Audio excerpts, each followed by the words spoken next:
অনাদিরাদি গোবিন্দের কৃপায়, গিরিধারীর অশেষ কৃপায় আমরা আজকে আরেকবার সমবেত হয়েছি ভগবানের চরণ কমলে।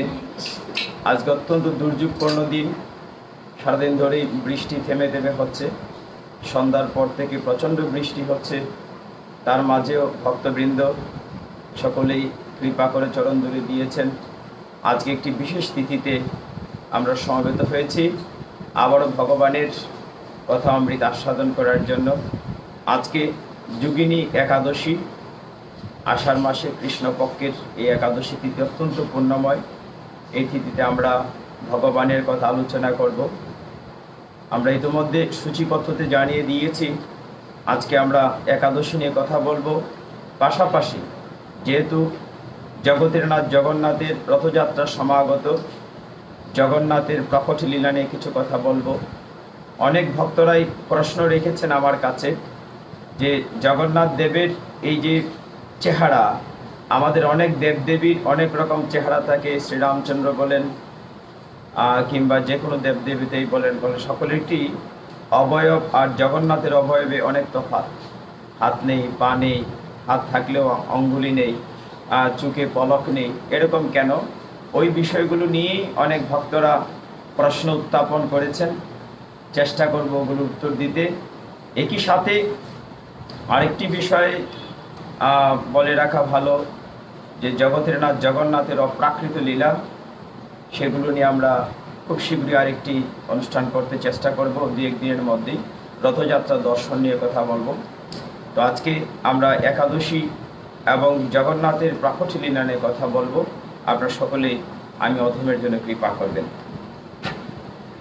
বন্দে অহম শ্রী গুরু শ্রীযুত পদ কমলম শ্রীগুরুণ বৈষ্ণবাংশ শ্রীরূপম সাগ্র জাতম সহগণ রঘুনাথান্বিতম তম সজীবম সাদ্বৈতং সাবদূতম পরিজন সহিতম কৃষ্ণ চৈতন্য দেবম শ্রী রাধা কৃষ্ণ পাদান সহগণ ললিতা শ্রী বিশাখা নিতাংশ চ।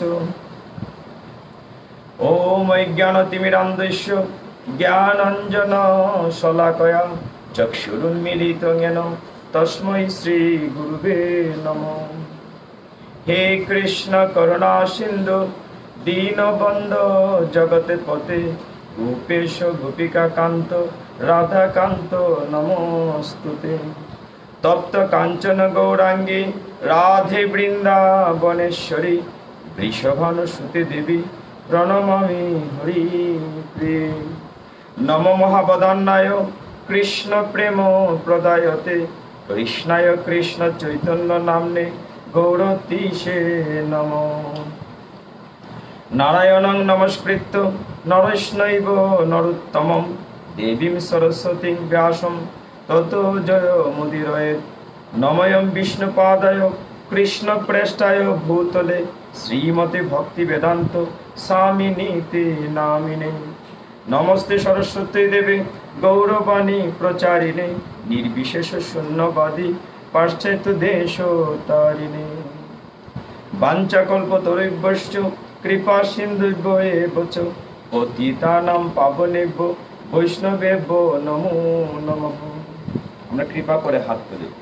জয় শ্রীকৃষ্ণ চৈতন্য প্রভু নিত্যানন্দ শ্রী অদ্বৈত গদাধর শ্রীবাসাদি গৌর ভক্ত বৃন্দ। হরে কৃষ্ণ কৃষ্ণ কৃষ্ণ হরে হরে, হরে রাম রাম রাম হরে হরে।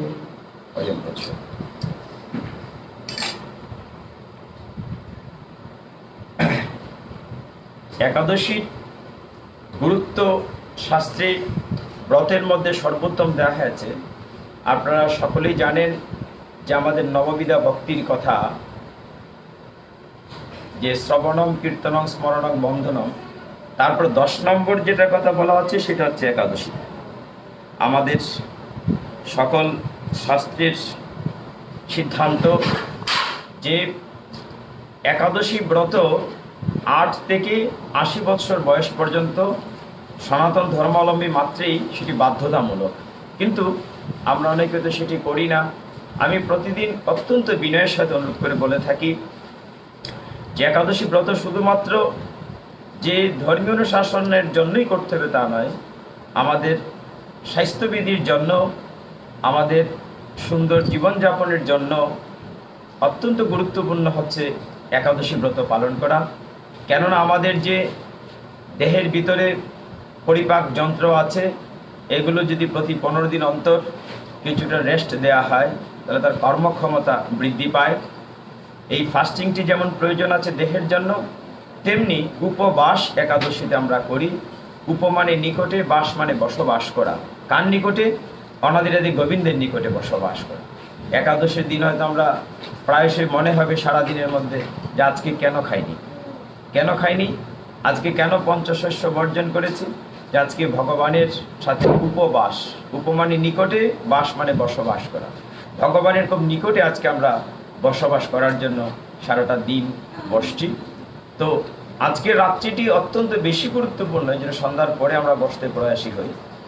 রাত্রিটি কেন গুরুত্বপূর্ণ বলা হচ্ছে শাস্ত্রে, আজকে রাত্রিটিকে বলা হয় হরিবাসর। অর্থাৎ যতটুকু সময় প্রতিদিন তো আমরা ঘুমাই, একদিন একটু ঘুম কমই হলো, তো আজকে হরিবাসরে বিশেষ করে ভগবানের যতটুকু বেশি সময় দেওয়া যায়, ভগবানের নাম জপ করা, ভগবানের গুণ কীর্তন করা ইত্যাদি যদি করতে পারি, তাহলে আমাদের একাদশী অত্যন্ত ফলপ্রদ হবে। যাই হোক, আমরা সকলেই জানি যে একাদশীতে আমরা পঞ্চশস্য বর্জন করে থাকি। পঞ্চশস্য কি? একটা হচ্ছে ধান জাতীয়, ধান থেকে যেমন চাল হয়, চিড়া হয়, মুড়ি হয়, খই হয়, ধান জাতীয়। আরেকটা হচ্ছে গম জাতীয়, যেমন আটা হয়, ময়দা হয়, সুজি হয়, ওগুলো দিয়ে তৈরি খাবার। তারপরে সরিষা জাতীয়, আরও যে পঞ্চশস্যের অন্য শস্য আছে যেমন ডাল জাতীয়, তারপরে জব জাতীয়, এরকম 5টি শস্য আমরা বর্জন করব। তো সব কিছু মিলিয়ে যে আমাদের অত্যন্ত গুরুত্বপূর্ণ যে একাদশী তিথি আছে, তার মধ্যে আজকের আষাঢ় মাসে কৃষ্ণপক্ষের এই একাদশী তিথিটির নাম হচ্ছে যোগিনী একাদশী। আজকে আপনারা সকলেই জানেন, এখানে পাঠে আসার পূর্বে এক ভক্ত ফোনে জানতে চেয়েছিলেন অম্বাবুচি নিয়ে কথাটা বলার জন্য, যে শুরুতে বলছিলাম অম্বাবুচি কবে হবে, রথযাত্রার কাছাকাছি, কয় তারিখ থেকে? সোমবার থেকে। আচ্ছা, তো আম্বাবুচি নিয়ে, কেউ আম্বা পেচি বলেন, আম্বাবুচি বলেন, শাস্ত্রে আম্বাবুচি বলা হচ্ছে, এটি নিয়ে এক ভক্ত প্রশ্ন করেছিলেন। আমি কথাটাকে ক্লিয়ার করি, তারপর অন্য আলোচনায় যাই। তো সেখানে একজন কৃষ্ণ ভক্ত, মানে আমরা যারা বৈষ্ণব ধর্মাবলম্বী মনে করি, আপনারা সকলেই জানেন যে একটা ধারা আছে এরকম, আরেকটি আছে শাক্ত, বৈষ্ণব, শৈব আলাদা আলাদা আছে, যদিও এক ঈশ্বরে আমরা আরাধনা করে থাকি, ভিন্ন নামে, বিভিন্ন গুণে। তো মূলত আম্বাবুচিটা মূলত মাতৃতান্ত্রিক বা শাক্ত উপাসকদের জন্য, বৈষ্ণব উপাসকদের জন্য না। এখানে শাস্ত্রে আমাদের 7 প্রকার মায়ের কথা বলা আছে। 7 প্রকার মা, যেমন গর্ভধারিণী মা, যার সন্তান আমি, তারপরে গীতা মা, তারপরে গঙ্গা মা, তারপরে যেমন বলা হচ্ছে ধরিত্রী মা, মানে পৃথিবী আমার মা। তো ধরিত্রী মা, সেই হিসাবে শাক্তদের মূলত এই কাজটি শাস্ত্রে আম্বাবুচি সম্পর্কে বলা হয়েছে। যেমন মহিলাদের স্বাভাবিক প্রতি মাসে যেটা রজস্বলা হয়, এটা বিশেষ দিন অতিবাহিত করতে হয়, ঠিক তেমনি ধরিত্রী মাতা, তাকে মাতৃজ্ঞান শ্রদ্ধা ভরে আমরা যখন স্মরণ করব, যে ধরিত্রী মাতারও এই তিথিতে 3 দিনের জন্য যে রজস্বলা ধরা হয়। কাজে এই সময় দেখবেন গ্রামের কৃষকরা, তারা সাধারণত এই সময়টাতে জমিতে হাল চাষ করে না। পৃথিবী বসুন্ধরা আমাদের জন্য শস্য দিয়ে থাকেন আমার মাতৃরূপে। মা যেমন শিশুদেরকে বিভিন্নভাবে বাঁচিয়ে রাখেন দুগ্ধ দিয়ে, খাবার দিয়ে, ঠিক তেমনি বসুমতী মাতা, পৃথিবীও এই সময়টাতে বৃষ্টি হয়, সরস হয়, ভূমি প্রচণ্ড রকম সরস হয়। সরস ভূমিতে বীজ বপন করলে সুন্দর ফল হয়। যে সরস ভূমিতে পৃথিবীও যখন রজস্বলা হয়, আম্বাবুচিটাকে বলা হয় পৃথিবীর রজস্বলা। অর্থাৎ এই 3 দিন যে পৃথিবীকে এরকম ধরা হয়, এই কারণে এই 3 দিন সাধারণত কৃষকরা যারা চাষাবাদ করে জমিতে কর্ষণ করে না, হাল কর্ষণ করে না, যে ভূমিটা এই সময় এই অবস্থায় থাকে, তো তারপরে যখন বীজ বপন করা হয়, অবশ্যই বসুমতী পৃথিবী মাতা, আমাদের 7 জন মায়ের মধ্যে একজন মা হচ্ছেন বসুমতী, পৃথিবী বসুন্ধরা। তো মা এই অমাবস্যার সময় রজস্বলা থাকেন বলে এই সময় একটু মানাচিনা করা হয়। আমাদের বৈষ্ণব শাস্ত্রে বলা হচ্ছে, দুটো বিষয় আমি আগেও বলেছি যে শাক্ত এবং বৈষ্ণবের। বৈষ্ণব শাস্ত্রে বলা হচ্ছে যে আমাদের জন্য এটা খুব একটি মানাচিনার কিছু না, কেননা আমরা যার কাছ থেকে মাতৃশক্তি, ভগবান অনাদিরাদি গোবিন্দ শ্রীকৃষ্ণের একটা অংশ মাতৃশক্তি, বিভিন্ন দেবদেবী, বিভিন্ন পরম বৈষ্ণবী, আর দুর্গা বলেন, কালী বলেন, পরম বৈষ্ণবী। তো পরম বৈষ্ণবীরা ভগবানের চরণ কমল পাওয়ার জন্য দিবানিশি প্রার্থনা করেন। তা আমাদের দুর্লভ মনুষ্য জন্মে আমরাও কিন্তু সেটা করছি। তো সেই দিক থেকে বলা হচ্ছে যে অত্যন্ত সুনিপুণভাবে ব্যাখ্যা দেওয়া আছে যে এই সময়টাতে খুব হিসেব করে চলতে হবে। আর ভগবানের চরণ কমলে পুষ্প তুলসী নিবেদন করলে আমাদের জন্য খুব বেশি মানাচিনা নেই, কিন্তু যারা শাক্ত এই সময়টা অত্যন্ত রকম মানাচিনা করে। যাই হোক, সেটা হচ্ছে অমাবস্যার বিষয়। আমাদের আজকের যোগিনী একাদশীতে আমরা প্রবেশ করব। অত্যন্ত আনন্দের বিষয় যে আমরা যেটুকু সময় ভগবানকে দিতে পারি, আসলে দাদা এইটুকু সময়ই থাকে। এই যে দেখতে দেখতে 4টা 5টা একাদশী চলে গেল, মনে হয় যেন সেদিন বসেছেন 6টা একাদশীতে বসছে। মানে চিন্তাই করা যায় না যে এর ভিতরে এতটা দিন চলে গেছে। মনে হয় যেন কালকে একটা একাদশী, চট করে একটা একাদশী চলে আসে, মানে কত দ্রুত চলে যাচ্ছে। অথচ আমরা এমন একটি দুঃসময় মন অতিক্রম করছি। সারা পৃথিবী আজকে করোনা ভাইরাসের মহামারীতে প্রতিদিন লাশের মিছিল, প্রতিদিন মানুষ আপনজনকে ছেড়ে চলে যাচ্ছে। এবং কি দুঃখময় ঘটনাগুলো, একটা দুঃখের কথা বলি, কিসের জন্য পৃথিবীতে, কিসের জন্য স্ত্রী পুত্র পরিজন। আপনারা দেখে থাকবেন বোধহয়, ইউটিউব বা ফেসবুকে দেখে থাকবেন, আমি নাম বলছি না, মানে কতটুকু কষ্ট লাগে চিন্তা করা যায় না। এই কঠিন সময়গুলো মানুষকে শিক্ষা দেয় কে আপন কে পড়ে। বিপদে না পড়লে কিন্তু মানুষ আপন করছি না। একজন প্রফেসর একটা মেডিকেল কলেজের, বাংলাদেশের, আমি নাম বলছি না, তিনি তার এই লেখাটি যিনি লিখেছেন ফেসবুকে, আমি কষ্টে কেঁদেছি। এই ভদ্রলোক সারা জীবন খুব কষ্ট করে ছেলেমেয়েদেরকে মানুষ করেছেন। তিনি একজন প্রফেসর এবং অনেক প্রাজ্ঞ ডাক্তার, খুব নাম করা একটা মেডিকেল কলেজে। তো তিনি বিভাগীয় প্রধান। সেই প্রফেসর মহোদয় কিছুদিন আগে অসুস্থ হয়েছেন করোনা ভাইরাসে। তাকে তার আত্মীয় স্বজন হাসপাতালে ভর্তি করেছে। ভর্তি করার পরে কিছুদিন পরে তিনি মারা গেছেন। এখন মারা যাওয়ার পর এখন লাশ তো দাফন করতে হবে। যে যে নাম্বার দিয়ে ভর্তি করেছিল, এই নাম্বারগুলোতে হাসপাতাল থেকে ফোন করে কন্ট্যাক্ট করছে যে আপনাদের অমুক তো মারা গিয়েছেন, বাবা মারা গিয়েছেন, নিয়ে যান। ওই পক্ষ থেকে উত্তর এসছে, না, ওই নামে আমরা কাউকে চিনি না। বলে লাশটা আপনারা রেখে গেছেন না, ও চিকিৎসার জন্য ডাক্তার প্রফেসর, তারা ওই দিক থেকে অস্বীকার করছে, না না, উনি আমাদের কেউ না। তারপরে তাহলে কি করতে হবে? হাসপাতাল কর্তৃপক্ষ চিন্তা করলো লাশটা তো দাফন করতে হবে, শেষকৃত্যানুষ্ঠান করতে হবে। তারা আঞ্জুমানে মুফিদুলের কাছে, যারা বেওয়ারিশ লাশ দাফন, তাদেরকে দায়িত্ব ডেকে দেওয়া হয়েছে। তাদেরও কিছু ফর্মালিটি থাকে, কারণ এগুলোর পরে যে মামলা মোকদ্দমা হয়, তারা থানায় নিয়ে গিয়েছে, কারণ কেউ না কেউ তো সাক্ষী থাকতে হবে। থানা থেকে তারা খুঁজে খুঁজে তাদের কিছু নাম্বার বের করেছে, ওইখানে বসে থেকে নাম্বার বের করে তাদের গ্রামের বাড়িতে ফোন লাগিয়েছে যে শেষ পর্যন্ত চেষ্টা করা যায় কিনা আত্মীয় স্বজন কেউ আছে। এখন খোঁজ নিয়ে জানা গেল, ওরা চিন্তা করলো তিনি যেহেতু একটি সাধারণ লোক না, একজন প্রফেসর, ডাক্তার এত বড়, অতএব তিনি তো অখ্যাত লোক না, কেউ না কেউ চিনবে, সকলেই চিনে থাকে এলাকায়। তো তারা জিজ্ঞাসা করা হলো, বলে তার ছেলে তো একজন বিদেশ আছে, আরেক ছেলে বাংলাদেশে অনেক বড় অফিসার, মানে একেবারে ঊর্ধ্বতন কর্তৃপক্ষ। তো বিদেশ তাকে ফোন দেওয়া হলো, সে বললেন আমি আসতে পারবো না। প্রথম অস্বীকার করলো যে না, এই নামে আমার কেউ নাই। মানে কতটুকু নিদারুণ কথাগুলো। তারপরে দেশে যিনি আছেন তাকে ফোন করা হলো, ঊর্ধ্বতন কর্তৃপক্ষ, অনেক বড় অফিসার, তিনি প্রথম অস্বীকার করলেন। পরে অনেক চাপাচাপি করার পরে ওই পক্ষ থেকে ভয় দেখানো হলো যে থানা থেকে, যে জানেন যার ওয়ারিশ আছে, স্ত্রীপুত্র পরিজন আছে, অথচ বেওয়ারিশ করে যদি শেষকৃত্যানুষ্ঠান করা হয়, এর বিরুদ্ধে কিন্তু বাংলাদেশ পেনাল কোর্টের মামলা আছে, আপনাদের বিরুদ্ধে মামলা করা যাবে, মামলা করার রাইট আছে, আপনাদের বিরুদ্ধে মামলা হতে পারে। এই ভয় শুনে ঊর্ধ্বতন কর্তৃপক্ষ পরিচয় দিলেন যে আমি ওনার ছেলে।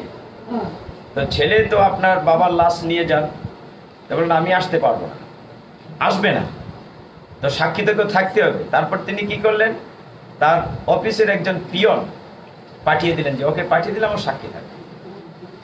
ভক্তবৃন্দ, আমি কথাগুলা যদিও পাঠের অংশ না, কিন্তু কেন বলছি, ওই যে গেলাম আমরা, হ্যাঁ আমরা কোথায় নিচে নেমে গিয়েছি, আমরা তো কোথায় গেছি। এই করোনা ভাইরাস এই সিচুয়েশনটা আমাদেরকে প্রকৃত সত্য, এবং আরো শুনেছেন যে সন্তান তার মাকে জঙ্গলে ফেলে দিয়ে এসছে, রাস্তায় ফেলে দিয়ে আসছে, যে গর্ভধারিণী মায়ের কারণে সে পৃথিবীর আলো দেখেছে, যে প্রফেসর খেয়ে না খেয়ে ছেলে মেয়েদেরকে মানুষ করেছে, দেশে বিদেশে প্রতিষ্ঠিত করেছে, আজকে মৃত্যুর সময় তার কাছে কেউ নেই। এর উত্তর ভাগবত গীতা দিয়েছে যে কেউ তোমার সাথে থাকবে না, থাকবে তোমার সুকৃতি। আমাদের পাঠের মূলত কথাটি সেইখানে। আমরা যতই আড়াই বড়াই করি, আমার স্ত্রী পুত্র পরিজন আত্মীয় স্বজন, আমার অমুক আছে তমুক আছে, কেউ না, কেউ না। এবং এটি বাস্তব, এই করোনা ভাইরাস সে বাস্তবতাটা দেখা দিয়েছে। কিন্তু আমাদের কর্তব্য বলে একটা কিছু আছে, আমরা সেইখান থেকে যেন না সরে যাই। এই কর্তব্য শিক্ষা অর্জুনকে দিয়ে ভগবান গীতায় দিয়েছেন, বারবার শিক্ষা দিয়েছে তোমার কর্তব্য। কিন্তু আমার পিতা, আমার মাতা এই বিপদের সময় যার জীবনের রক্ত জল করে আমাকে মানুষ করেছে, এসছে কেউ কেউ ফেসবুকে কমেন্ট করেছেন এই দুইটা ছেলে পশুর চেয়ে অদম, তাদেরকে মানে শাস্তি দেওয়া হোক। কেউ কেউ কমেন্ট করেছেন যে এরকম ছেলে হওয়ার চেয়ে না হওয়াই ভালো, মানে নানান কমেন্ট করেছে। কোথায় নেমে গিয়েছি, মানবতার কোথায়? আমার মনে হয় ভারত ও বাংলাদেশে এটা বেশি, পৃথিবীর অন্যান্য দেশে এরকম না। অন্যান্য দেশে আমি নিজে দেখেছি যে একটা লোক যদি রাস্তায় পড়ে থাকে অসুস্থ হয়, কেউ না কেউ খোঁজ নেই। আপনি আমেরিকা বলেন, রাশিয়া বলেন, যদি বিভিন্ন দেশে বলেন, আমরা তাদেরকে বলি না ধর্মান্ধ, তারা ধর্মাচরণ তেমন করে না, তো তাদের ভিতরে মানবতাবোধ, মারাত্মক রকম মানবতাবোধ, যে কাউকে রাস্তাঘাটে ফেলে দিয়ে যাবে না, অন্তত কেউ না কেউ থাকে হাসপাতাল বা থানা পর্যন্ত পৌঁছাবে একটা খবর দেবে, কিন্তু নিজের সন্তানের খোঁজ দিল। যা হোক, এ থেকে আমরা কি শিক্ষা নেব? যে স্ত্রী পুত্র পরিজন হিসেবে আমি তো কারো পিতা, আমি কারো সন্তান, আমার কি কর্তব্য? অনাদিরাদি গোবিন্দের চরণ কমলে প্রণতি নিবেদন করে এই দিনটির জন্য অপেক্ষায় থাকি। কেউ আমরা থাকবো না। এই যে বসেছি, এখান থেকে উঠতে পারবো তার নিশ্চিত আমরা কেউ দিতে পারি না। আর যে পরিস্থিতি চারদিকে শুরু হয়েছে, কখন কার খবর আসে, কে চলে যায়, কেউ বলতে পারি না। এক মুহূর্তে কেউ নিশ্চয় দিতে পারে, কেউ চলে যেতে পারে। এই কারণে যতটুকু সময় আমাদের হাতে আছে, হয়তো এটি আমাদের শেষ মুহূর্ত, যতটুকু সময় আছে অন্তত এইটুকু সময় যার যার নিজ নিজ ধর্ম অনুযায়ী সৃষ্টিকর্তার কাছে আত্মসমর্পণ করে প্রার্থনা করি, হে অনাদিরাদি গোবিন্দ, আমি জীবনে অনেক অন্যায় করেছি, অনেক পাপ করেছি, তুমি কৃপা করে সেই পাপ আমায় ক্ষমা করে দাও। আমাদের সকলকে তুমি ভালো রাখো, তোমার সন্তান রূপে আমাদেরকে তুমি রক্ষা করো। আর তো কোনো পথ নেই, একমাত্র সর্বশক্তিমানই রক্ষা করতে পারেন এই মহাবিপদ থেকে। একাদশীর পুণ্যতিথিতে যোগিনী একাদশী অত্যন্ত গুরুত্বপূর্ণ। শাস্ত্রে বলা হয়েছে এই একাদশীর তিথি যারা পালন করেন তাদের হাজার হাজার গুদানের ফল, হাজার হাজার ব্রহ্মভোজির ফল হয়, তাদের সপ্তপুরুষ উদ্ধার হয়। শুধু তাই না, যারা শ্রবণ করেন একাদশীর মাহাত্ম্য, তাদের সমস্ত জীবনের সমস্ত পাপ বিদূরিত হয়ে যায়। কত সময় কত দিকে নষ্ট করি, আকথা কুকথা শুনে কতভাবে নষ্ট করি। অন্তত ঘন্টা 2 ঘন্টার সময় যদি গীতা ভাগবতের সামনে বসি, এইটুকুন সময় তো আমার সুকৃতির সাথে থাকবে। ভগবান বলছেন, শাস্ত্রে বলা হয়েছে যে মানুষের দেহটি দুর্লভ, মনুষ্য জন্ম দুরকম। একটি যে আমাদের স্থূল দেহ, যেটি পঞ্চভূতে বিলীন হয়ে যাবে, ক্ষিতি অপ তেজ মরুদ্ভূম, মানে মাটি জল আগুন বাতাস এগুলোতে মিশে যাবে, এটা হচ্ছে স্থূল দেহ। আর সূক্ষ্ম দেহ, যেটি মন বুদ্ধি অহংকার, সেই সূক্ষ্ম দেহটি আমার পরমাত্মার যে অংশ, জীবাত্মা, আমরা যা করছি সমস্ত রেকর্ড বহন করে পরবর্তী জন্মে নিয়ে যাবে। আমাদের এই কর্ম অনুযায়ী আমরা কি করছি, কি ভালো করছি, কি মন্দ করছি, কতটুকু ভগবানকে ভালোবেসেছি, কতটুকু সময় ভক্ত সঙ্গ করেছি, কতটুকু সময় গীতা ভাগবত শ্রবণ করেছি, কতটুকু সময় ভগবানকে সেবা করেছি, ওইগুলো লিখিত থাকবে। এবং ওই সুকর্মটায় মৃত্যু তো সকলেরই হবে। এই পৃথিবীতে আমরা বিভিন্ন লোকের কথা বলি, স্বর্গলোক, ধ্রুবলোক, ব্রহ্মলোক, মৃত্যুলোক, মর্তলোক। তো এই জগৎটার নাম যেহেতু মর্তলোক মানে মৃত্যুলোক, এখানে সকলেই মারা যাবে, একমাত্র সত্য সেইটি, এই জন্য এর নাম মৃত্যুলোক মানে মর্তলোক। কিন্তু আমাদের এই যে সুকৃতি সূক্ষ্ম দেহ, সেটি বহন করে নিয়ে যাবে পরবর্তী জন্মে। তো আমরা যতটুকু সময় পাই, আমার অনেক অন্যায় হয়, আপনারা ক্ষমা করবেন, ভুল ত্রুটি হয়, ভগবানের কাছে দেওয়ার তো কিছুই নেই অস্ত্র জল ছাড়া। তো আমরা যোগিনী একাদশীতে বলা হচ্ছে ব্রহ্মবৈবর্ত পুরাণে, আপনারা অনেক পুরাণের নাম শুনেছেন, আমি প্রতিদিনই বলি, আমাদের সনাতন ধর্মে 18টি পুরাণ আছে, 18টি উপপুরাণ আছে।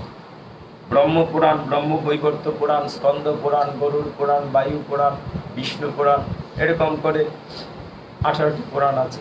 পুরাণের মধ্যে মহাপুরাণ হচ্ছে ভাগবত পুরাণ, যেটাকে আমরা অমল পুরাণ বলি।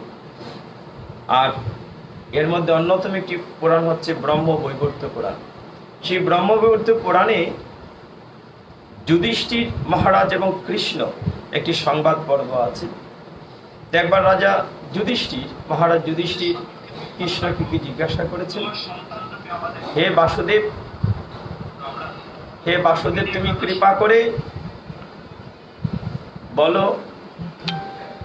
এই আষাঢ় মাসের কৃষ্ণ পক্ষের একাদশীর কি নাম, এর কি মাহাত্ম্য। অনাদিরাদি গোবিন্দ দেবকী নন্দন বাসুদেব যুধিষ্ঠির মহারাজকে বলছেন, হে মহারাজ, অত্যন্ত গুরুত্বপূর্ণ একটি একাদশী, যোগিনী একাদশী। আষাঢ় মাসের কৃষ্ণপক্ষের এই যে একাদশীটি, আজকে আষাঢ় মাসের 2 তারিখ বুধবার, জুন মাসের 17 তারিখ 2020 খ্রিস্টাব্দ। তো যুধিষ্ঠির মহারাজকে কৃষ্ণ বলছে যে দেখো, এই একাদশীটি যদি যারা পালন করে, এই যে আমরা ভবসাগরে আছি, ভবসাগরে আছি, এই ভবসাগর থেকে পার হয়ে আমাদের দিব্য ধামে বৈকুণ্ঠে পৌঁছার জন্য একমাত্র উপায় হচ্ছে একাদশী ব্রত পালন করা। আর এই যোগিনী একাদশী পালন করলে আমরা অনায়াসে এই ভবতরণী পার হয়ে ভগবানের ধামে পৌঁছে যেতে পারি। তো বলছেন যোগিনী একাদশীর কি মাহাত্ম্য, যোগিনী একাদশীর মাহাত্ম্য কি বলবো, বলে শেষ করা যাবে না। বলে কিরকম, যে অনেকদিন আগে অলকা নগরীতে একজন, বলা হচ্ছে অলকা নগরীতে দেবতাদের যে ধনের রাজা কুবের বসবাস করতেন। কুবের অলকা নগরে যখন বসবাস করতেন, সেই কুবের কিন্তু শিব ঠাকুরের পরম ভক্ত ছিল, মানে শিবের পূজা করতেন। তো শিব ঠাকুরের পূজা করতেন রাজা কুবের। তার একজন মালি ছিল, মালি মানে যে ফুল তুলে দেয়, মালির নাম ছিল হেমমালি। তো হেমমালির দায়িত্ব ছিল প্রতিদিন সকালবেলা ফুল তুলে এনে রাজাকে দেবে, আর রাজা শিব ঠাকুরের পূজা করবে। তো এইভাবে প্রতিদিন চলছিল। হেমমালির স্ত্রী ছিল, নাম ছিল বিশালাক্ষী। স্ত্রীকে প্রচন্ড ভালোবাসতেন হেমমালি। এবং ওই যে আমাদের স্বরলিপি, আমি বলেছি আরেকদিন, যে শত্রুটা আমার দেহের ভেতরে, যুগে যুগে কি পরিবর্তন হয়েছে দেখেন। সত্য যুগে বা তখনকার সময়ে শত্রু থাকতো ভিন্ন লোকে, মানে এক লোক থেকে আরেক লোকে, মানে দেবতারা স্বর্গলোকে, অসুররা মর্তলোকে, এক লোক থেকে আরেক লোকে যুদ্ধ করে বিতাড়িত, 2 লোকে থাকতো শত্রু, সুর এবং অসুর। ত্রেতা যুগে এসে এক লোকেই, মানে একটা গ্রহতি আছে, এই পার আর এই পার, মানে ভূখণ্ডে ছিল রামচন্দ্র সুর, অসুরা ছিল শ্রীলঙ্কা রাবণ, মানে একই ভূখণ্ডেই কিন্তু সমুদ্রের এই পারে। দাপর যুগে এসে শত্রু চলে এসছে এক পরিবারের ভেতরে, মানে এক পরিবারের ভিতরে পাণ্ডব এবং কৌরব, সুর এবং অসুর। আর কলিযুগে সে এক দেহের ভিতরে শত্রু, মানে এখানে কাম ক্রোধ লোভ মোহ, মানে শত্রু দূর থেকে আস্তে আস্তে কাছে চলে আসছে।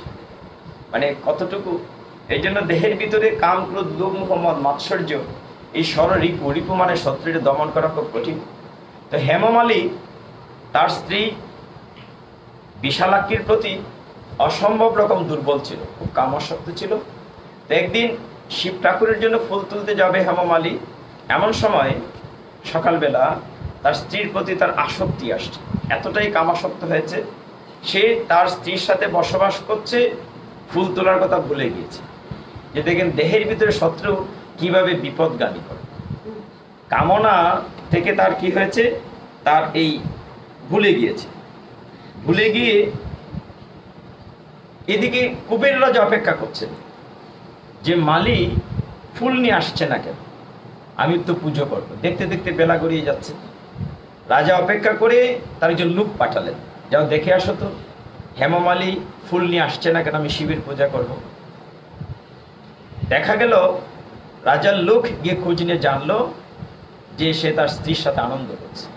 এসে খবর দিল রাজা কবিরকে। সে কিন্তু সরোবর থেকে ফুল দিত, কিন্তু ওই দিন আর ফুল দেওয়া হলো না। দেখা গেল খবর যখন পৌঁছালো যে তোমার মালি আনন্দ করছে তার স্ত্রীর সাথে, কুবেররাজ প্রচন্ড রাগ করলেন যে আমার শিবের পূজার সময় চলে যাচ্ছে, যাও তাকে ধরে নিয়ে আসো। রাজা লোক পাঠালেন। এদিকে যে সংবাদটা হেমমালীর কাছে পৌঁছেছে, হেমমালী অমনি তাড়াহুড়ো করে স্নান টান না করে রাজার বাড়িতে গিয়েছে। এর কারণে রাজারা প্রচন্ড বেশি রাগ করেছে, তুমি অপবিত্র অসুচি অবস্থায় চলে এসেছ, দূর হয়ে যা আমার সামনে থেকে। অভিসম্পাদ দিয়েছেন কুবেররাজ, আমি অভিসম্পাদ দিচ্ছি, হে কামাসক্ত পুরুষ, তোমার সমস্ত দেহ শ্বেত কুষ্ঠরোগে আক্রান্ত, এবং তুমি পূজা সেবা বাদ দিয়ে স্ত্রীর প্রতি এতটাই আসক্ত হয়েছ, তোমার স্ত্রীর সাথে দীর্ঘ বিয়োগ হোক, তোমার স্ত্রীর সাথে যেন দেখা সাক্ষাতে না। বলার সাথে সাথে কুবেরের অভিশাপে হেমমালী শ্বেত কুষ্ঠরোগ হয়েছে। তখন সে স্বর্গ থেকে পতিত হয়েছে, পৃথিবীতে পতিত হয়ে বনে জঙ্গলে ঘুরে বেড়াচ্ছে, খায়। কিন্তু স্ত্রী সতী সাথ দিয়েছিল, স্ত্রী তার সেবা পূজা স্বামীর যতটুকু পারে সে করছিল। হেমমালী দিনের পর দিন, মাসের পর মাস, বৎসর বৎসর অত্যন্ত কষ্টে এই কুষ্ঠরোগী হইয়া খুব কষ্টে ঘুরে বেড়াচ্ছে। ঘুরতে ঘুরতে একবার হিমালয় পর্বতের কাছে এসে, হিমালয় পর্বতের কাছে এসে ওইখানে মার্কেন্ড মুনি বসবাস করত। মার্কেন্ড মুনির একটি আশ্রম ছিল। তো মার্কেন্ড মুনির আশ্রমে যখন গিয়েছে, গিয়ে প্রণতি নিবেদন করেছে, মুনিবর একটি সুকৃতি, যেলাম যে সূক্ষ্ম সুকৃতি কিন্তু বহন করে, সে আর যেই করুক ভগবান শিব ঠাকুরের জন্য কিন্তু ফুল তুলত, যে পুষ্প চয়ন করত, শয়নে স্বপনে শিব ঠাকুরের জন্য এই কাজটা করত। এর প্রেক্ষিতে তার মনে এই স্মৃতিগুলো মনে আছে, সে কেন এই অবস্থায় পতিত, এই কথাগুলো তার মনে আছে। সে কি করেছে, মার্কেন্ড ঋষিকে তার সমস্ত কথা বলছে যে আমি একদিন এরকম অবস্থায় ছিলাম, ফলে আমি অভিসম্পাদিত হয়েছি, আজকে এরকম কুষ্ঠরোগে ভোগ করছি, কৃপা করে আমাকে উদ্ধার করো, খুব কষ্টে আছে। তার স্ত্রীও বলল। তার মার্কেন্ড মুনি সব শুনে বললেন যে তুমি তো অনেক ভালো কাজও করেছো, প্রতিদিন পুষ্প চয়ন করেছো ভগবান, এই জন্য বলে না ফুল তোলারও একটা অবদান আছে। যে ঠাকুর দুদু কি বলতেন আমার মনে আছে, যে বাইরে বাইরে ডালটা নোয়াই দেও, আমি নিজে রাখতে পারি। হ্যাঁ, মানে ঠাকুর দিদি আমার পরম বৈষ্ণবী ঠাকুর দিদি, মানে পাটে বসলে আমার ঠাকুর দিদিকে স্মরণ করতেই হয়। আমার মনে আছে আমরা যখন হাইলাকান্দি থাকতাম ইন্ডিয়াতে, আমার মেজো মাসি লেখন মাসিরা বাসায়, বর্দা ফুকনদারা বাসায়, তো মাসিমারা বাসায় সামনে অনেকগুলো সাদা গোলাপ ফুল ছিল, বড় বড় গোলাপ ফুল। তো ডাল নাগাল পেতেন না, ঠাকুর দিদি একটু বুঝাতো, নাগাল পেতেন না। তখন আমাদেরকে বলতেন ডালটা একটু নয় দাও, মানে আমরা পারলে হবে না, মানে ঠাকুর দিদি নিজের হাতে পারতেন। দেখেন এগুলো শাস্ত্র, তারা কিন্তু লেখাপড়া জানতো, শাস্ত্রে এই কথাটাই বলা আছে যে তুমি নিজের হাতে পুষ্প চয়ন করলে ওইটা লিখা হচ্ছে যে তুমি ফুলটি ভগবানের জন্য নিজের হাতে তুলেছে, নিজের হাতে তুলে। তো হেমমালী নিজের হাতে যে শিব ঠাকুরের জন্য পুষ্প চয়ন করেছে, এই ফলের কারণে তার সমস্ত জ্ঞান আছে। তিনি মার্কেন্ড মুনিকে বলছেন যে আমার উদ্ধারের পথ কি মনি? তখন তিনি বলছেন যে দেখো, একটা কাজ করতে পারো, সামনে আষাঢ় মাস কৃষ্ণপক্ষের একটি একাদশী তিথি আছে, যোগিনী একাদশী। যদি তুমি সেটি পালন করতে পারো, তোমার সমস্ত পাপ দূর হয়ে যাবে। তো মার্কেন্ড মুনি তাকে সমস্ত একাদশী ব্রত পালন করার জন্য শিখিয়ে দিলেন যে কি করে একাদশী ব্রত পালন করতে হবে, এবং তার নির্দেশ অনুযায়ী হেমমালী আষাঢ় মাসে কৃষ্ণপক্ষের একাদশী যোগিনী একাদশী ব্রত আগের দিন সংযম করেছে, দশমীর দিন একাদশী উপবাস থেকেছে, সন্ধ্যার পরে এরকম ভগবানের আসরে বসেছে, রাত্রি জাগরণ করেছে, হরিবাসর করেছে। পরের দিন সকালে যখন পারণা করেছেন, পারণা করার সাথে সাথে ভগবানের কি কৃপা আশীর্বাদ, একাদশীর কি ফল, সাথে সাথে তার সমস্ত কুষ্ঠ ভালো হয়ে দিব্য রাজপুত্র হয়ে গেছে।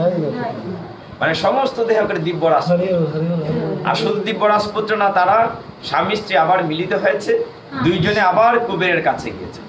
কুবেরে দেখে তো বিস্মিত হয়েছে, আমার অভিশাপ দূর হলো কি করে, আমি তোমাকে অভিশাপ দিলাম, তুমি ভালো হলে কি করে? বললো যে এই একাদশী ব্রত পালন করেছে, যোগিনী একাদশী ব্রত, এই কারণে আমার এই হয়েছে। শুনে কুবের সারা রাজ্যে জানিয়ে দিলেন সকলেই যেন একাদশী ব্রত পালন। এরকম একাদশী গ্রন্থের মাহাত্ম্য গ্রন্থের শুরুতে অসংখ্য মাহাত্ম্য আছে। আমরা সব দিনই বলি, আজকে একটা মাহাত্ম্য আস্বাদন করে আমি মূল জায়গায় যাব। জগতের নাথ জগন্নাথের প্রকট লীলা নিয়ে কথা বলবো।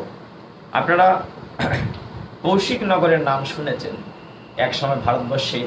সেখানে মহারাজা রুকমাঙ্গদেব নামে ছিলেন। রুকমাঙ্গদেব একজন রাজা ছিলেন, তিনি পরম বৈষ্ণব ভক্ত ছিলেন, ভগবানের অসম্ভব রকম ভক্ত ছিলেন রুকমাঙ্গদেব। তার স্ত্রী ছিলেন অত্যন্ত ভক্তিপরয়সী, তার পুত্র ছিল, স্ত্রী ছিল, সকলেই ছিল। তো তিনি ছোটবেলা থেকেই একাদশী ব্রত পালন করতেন। তার স্ত্রীর নাম ছিল সন্ধ্যাবলী, নামটা সুন্দর, সন্ধ্যাবলী। ছেলের নাম ছিল ধর্মাঙ্গদ। তার নাম, রাজার নাম হচ্ছে রুকমাঙ্গদ আর ছেলের নাম হচ্ছে ধর্মাঙ্গদ। সেই রাজা ছোটবেলা থেকেই একাদশী ব্রত পালন করতেন, শুধু করতেন না, এই কৌশিক নগরের রাজার একটা নিয়ম ছিল, তিনি একাদশীর আগের দিন সারা রাজ্যে ঢুল পিটিয়ে দিতেন যে আগামীকাল একাদশী, মানে যে সকলেই যাতে করে। 8 থেকে 80 বৎসর পর্যন্ত সকলেই করে, নিয়ম করে দিয়েছে। এবং তিনি ঢুল পিটিয়ে দিতেন আগে, ঢুল পিটিয়ে দিয়ে বলতেন যে তোমরা সকলে একাদশী ব্রত পালন করবে, কেউ ভুলেও পঞ্চশস্য ভক্ষণ করবে না, অন্নভোজন করবে না। যদি করো, রাজা তো নিষেধ দিয়েছেন, যদি করো তার মৃত্যুদণ্ড, আমি তাকে শাস্তি দেব। আমাদের ভয় না দেখলে তো কাজ করা যায় না।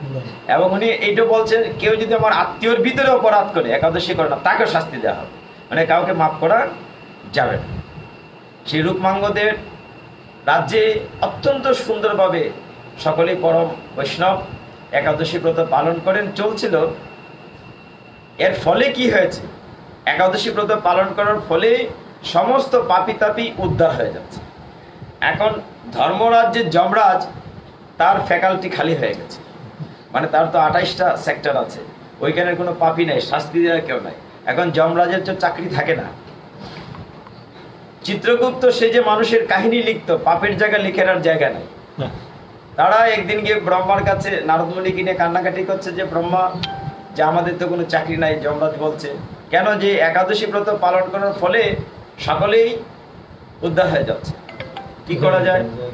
ব্রহ্মার কাছে গেলে ব্রহ্মাজি চিন্তা করেন, তাই তো, তুমিও তো আমাদের সৃষ্টি, তোমাকে তো রক্ষা করতে হবে। যমরাজকে বলে ব্রহ্মাজি কি করলেন, তিনি খুব রূপসী একটি মহিলা তৈরি করলেন, নাম দিলেন মোহিনী, মানে তাকে দেখলেই মোহগ্রস্ত হয়ে যাবে। মোহিনী নারী তৈরি করে হিমালয় পর্বতে দিলেন, তার কণ্ঠে সুন্দর গান দিলেন, দিয়ে বলেন এই দিয়ে ওই রাজাকে তুমি যদি বিপদগামী করতে পারো, তাহলে একাদশী থেকে যদি সরিয়ে নিয়ে আসতে পারো, তাহলে যমরাজা তোমার কাজ কাম থাকবে। তখন মোহিনী কি করলেন, ব্রহ্মার সৃষ্ট, তিনি হিমালয় পর্বতে গিয়ে চমৎকার নৃত্য কীর্তন শুরু করলেন। এত সুমধুর কণ্ঠে যে তার কণ্ঠ শুনে বিমোহিত হয়ে সমস্ত মানুষ তার প্রতি ধাবিত হতে লাগে। কিন্তু ওই মাতাজি তো অপেক্ষা করছেন কবে ওই রাজা আসবে। তো রাজা একদিন সত্যি সত্যি মৃগয়া গেলেন। মৃগয়া হয়তো অনেকে বলতে পারেন যে রাজা মৃগয়া কেন যায়, পশু হত্যা কেন করে। শাস্ত্রে বলছে রাজার কাজ শুধু যে রাজ্য শাসন তা না, তার প্রজাদেরকে নিরাপদে রাখা। নিরাপদে রাখতে গেলে যুদ্ধ করতে হয়। যুদ্ধ যদি মাঝে মধ্যে মৃগয়ের শিকারে না যায়, তার প্র্যাকটিসটা থাকে না, মানে যুদ্ধ করার অভ্যাসটা, চালনা করার অভ্যাসটা থাকে না, এই জন্য যেতে হয়। তো রাজা মৃগয়াতে যাবেন, তার ছেলে ধর্মাঙ্গদকে রাজ্যের দায়িত্ব দিয়ে এবং বলে গেলেন বাবা একাদশী যেন বাদ না পড়ে, আমি নাই তো তুমি ঢোল পিটিয়ে দিও, মানে ছেলেকে বলে দিলেন। সেটা বলে দিয়ে তিনি চলে গেলেন। মৃগয়ে যেতে যেতে ওই হঠাৎ তার কানের কাছে সুর ভেসে আসলো, চমৎকার কণ্ঠে গান করছে। তিনি দূর থেকে দেখলেন আলোকিত একটি চমৎকার নারী পর্বতের উপরে তিনি আরোহণ করলেন। সেখানে তুমি কে? যে আমি মোহিনী। রাজা দেখে বিমোহিত হয়ে গেলেন যে তুমি আমার স্ত্রী হবে, হ্যাঁ তুমি আমার স্ত্রী হবে, তোমাকে ছাড়া হবে না। তখন মোহিনীকে শর্ত দিল যে আমি তোমাকে বিয়ে করতে রাজি আছি, কিন্তু তুমি আমার কথা ফেলতে পারবে না। রাজা বলে কি বলো, তোমার জন্য আমি আকাশ পাতাল, মানে কি পাগল হয়ে গিয়েছে যে আমি তোমার জন্য চাঁদ চেলে চাঁদ না, আমি যা চাই সেটা মানলেই হবে, আমার কথা মতো তোমাকে চলতে হবে। তো রাজা মহারাজ তো রূপমাপ তিনি কি করলেন, রাজি হলেন, বিয়ে হলো।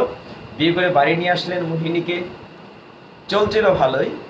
তো দেখতে দেখতে কার্তিক মাস চলে এসছে। তো রাজা তো ওই আমরা যেটা নিয়ম মাস বলি, দামোদর মাস ব্রত পালন করেন। এখন রাজা বলছেন যে আমার তো কালকে থেকে দামোদর মাস পালন করতে হবে। মোহিনী বলছে না, করা যাবে। মানে কি করে বিপদে নিয়ে যাচ্ছে, বলছে করা যাবে। বলছে করা যাবে না কেন, আমি তো সারা জীবন করেছি। বলে তাহলে আমি চলে যাব, আমার সাথে কথা হচ্ছে, তুমি আমার কথা মানতে হবে। তুমি একটা কাজ করতে হবে, তোমার করার দরকার নাই, ব্রতটার দায়িত্ব তোমার স্ত্রী সন্ধ্যাবলীকে দিয়ে দাও। তারা বলেন ঠিক আছে, আমার স্ত্রী তো অর্ধাঙ্গিনী সহধর্মিনী, স্ত্রী করবে। এই করে যখন একাদশী তিথি চলে আসছে, তখন তো রাজা নাছোড়বান যে আমাকে একাদশী করবে, সারা জীবন একাদশী করেছে। মোহিনী বলল না, তুমি একাদশী করতে পারবে, তাহলে আমি চলে যাব। আবার রাজার তো দুর্বলতা তাকে যাতে না যায়, দেখেন মানে কিভাবে শাস্ত্রমতিক শিখে। তখন বলছে যে না, আমি একাদশী করবোই, প্রয়োজনে বলে না প্রয়োজন আমি চলে যাব, তুমি আমাকে কথা দিয়েছো, আমার কথা তুমি রাখবে। তো ছেলে বললো যে বাবা কি করতে পারি, মানে খুব রাগ করে মোহিনী চলে যাচ্ছে। তার স্ত্রী সন্ধ্যাবলী এসে হাত পা ধরে বুঝিয়েছে যে বোন তুই যাস না, তুই থাক। বলছে না, তবে হ্যাঁ আমি রাজাকে মাফ করে দিতে পারি যদি আরেকটা কাজ করে। বলে কি? একাদশী ব্রত পালন করার অনুমতি দিতে পারি। বলে কি? যদি রাজা নিজের হাতে নিজের ছেলের মাথা খণ্ডন করে আমাকে দেয়, নিজের হাতে যদি সন্তানের মস্তক কেটে আমাকে দেয়, তাহলে তার একাদশী করার অনুমতি দেবে। মানে দেখেন কিরকম কঠিন পরীক্ষাতে রাজা দেখছে। তখন রূপমাঙ্গদ কি করেছেন, তার সামনে ছেলে উপস্থিত হয়েছে, ধর্মাঙ্গদ মানে পুত্র। ওই যে শুরুতে একটা কোলাঙ্গার পুত্রের কথা বলেছি, আর একটা ভালো পুত্রের কথা বলছি। পুত্র শব্দের অর্থই হচ্ছে যে তার পিতামাতাকে পুত নামক নরক থেকে উদ্ধার করে, তাকে বলে পুত্র। একটা সংসারে যদি একজন বৈষ্ণব পুত্র বিষ্ণু ভক্ত হয়, তার সপ্তপুরুষ উদ্ধার হয়। ভাগবত বলছে একজন পুরুষ সপ্তপুরুষ না, 3 সপ্তক মানে 21 পুরুষ উদ্ধার হয়। আমরা নরসিংহ অবতারে বলেছিলাম প্রহ্লাদ মহারাজের কথা, যে 21 পুরুষ। তো সেই পুত্র ধর্মাঙ্গদ, সেও তো ছোটবেলা থেকে 8 বছর বয়স থেকে একাদশী করে, তার ভিতরে সেই জ্ঞান আছে। সে বলছে বাবা আমার মস্তকের কারণে যদি তুমি সুপথে আসো, একাদশী করো, আমি মাথা পেতে দিলাম। পুত্র তলোয়ার নিয়ে এসছে, নিয়ে এসে বলছে বাবা তুমি আমাকে ছেদ করে ওই ডাইনির কাছে মস্তক দিয়ে দাও, তবু তুমি একাদশী ব্রত ভঙ্গ করো না। এই জন্য শাস্ত্রে বলা আছে যে সূচি অসুচি জাতক যে কোনো অবস্থাতে একাদশী ব্রত ভঙ্গ করা যাবে না। তো রাজা এই পরিস্থিতিতে তিনিও অনড় যে আমি একাদশী ব্রত পালন করবো। আর মহিলা মোহিনী বলছে না, তুমি অন্ন ভক্ষণ করতেই হবে আজকের দিন, অন্ন ভক্ষণ না করলে আমি চলে যাব। পরে শর্ত দিয়েছে কি, যে তুমি একাদশী করতে পারো যদি ছেলের মস্তক দাও। তো মহিলা যেন ছেলের মস্তক তোর বাবাই কাটবে না, অতএব সে অন্ন ভক্ষণ করবে। অন্ন ভক্ষণ করলে একাদশী ভাঙ্গা হবে, একাদশী ভাঙলে পাপ বাড়বে, জমালয়ে আবার লোকজন যাবে। তারপর সুদূর প্রসারী প্ল্যান নিয়ে মাঠে নেমেছে। তখন পিতা কি করলেন, তলোয়ার কুশমুক্ত করলেন। ছেলে মাথা পেতে দিয়েছে, কি বলবো, যেই তলোয়ার উঠিয়েছে অমনি সমস্ত পৃথিবী প্রকম্পিত হতে শুরু করেছে, মানে পৃথিবী কাঁপতে শুরু করেছে। আগ্নেয়গিরি থেকে অগ্নুৎপাত হচ্ছে, আকাশ থেকে উল্কাপিণ্ড পড়তে শুরু করেছে। তলোয়ার নেয়ার সাথে সাথে সমস্ত পৃথিবী কাঁপতে শুরু করেছে। এইটা দেখে ঠিক ঠিক ঠিক এইটা দেখে আবার মোহিনী ভয় পেয়ে গেছে যে কি হলো ব্যাপারটা। মানে যেই তলোয়ার নিয়েছে, পুত্র মাথা পেতে দিয়েছে ধর্মান্ধ, সাথে সাথে পৃথিবীতে এরকম শুরু হয়ে গেছে। এমন সময় দেখা গেল যে মহাকাশে গরুড়ে চলে স্বয়ং বিষ্ণু এসে উপস্থিত। বিষ্ণু থাকতে পারলেন না, বিষ্ণু এসে উপস্থিত, এসে বলছেন, হে রাজন, তলোয়ার বদ্ধ করেন। আপনি পরীক্ষা উত্তীর্ণ হয়েছেন, যে শত বিপদেও আপনি একাদশীকে ছাড়েন নাই, আপনি একাদশী তিথিতে অন্ন ব্যঞ্জন ভক্ষণ করেন নাই, পঞ্চশস্য ভক্ষণে রাজি হন নাই, আপনি উত্তীর্ণ হয়েছেন। এই মহিলা তো মহিলা না, ব্রহ্মা কর্তৃক তৈরি মোহিনী। তারপরে কি হয়েছে, সমস্ত আয়োজন ভাবে এরকম বড় করে আজকের আষাঢ় মাসের কৃষ্ণপক্ষের যোগিনী একাদশী পালন করা হয়েছে। রাজ্যে আবার ঢোল পিটিয়ে দেওয়া হয়েছে, সকলে একাদশী ব্রত পালন করছে। আবার সকলেই জীবন অবসানে যখন মৃত্যু সমাগত হয়েছে, দেহ ত্যাগ করে সকলেই হাসতে হাসতে মহানন্দে তারা বৈকুণ্ঠে চলে গেছে। এই যে একাদশীর কত মাহাত্ম্য, কিন্তু আমরা জেনে শুনে অনেকে আমরা পরিবারে করি না, করতে চাই না। মনে হয় যে ওই দিনটা না খেলে বোধহয় মরেই যাবো। আর এই একদিন দুই দিন না খেলে মানুষ মরে না, মানুষ খেলে মরে, না খাইলে মরে না। অসুখ বিসুখ সবকিছু খাওয়া থেকে হয়, একদিন না খেলে কিচ্ছু হবে না। কিন্তু আমরা মনে হয় যে ওই দিন পাপ ভক্ষণ করার জন্য আমরা এতটাই ব্যস্ত হয়ে যাই যে একাদশী ব্রত পালন করা না জানি কত কঠিন, কিন্তু সবচেয়ে সহজ ব্রত সেইটাই।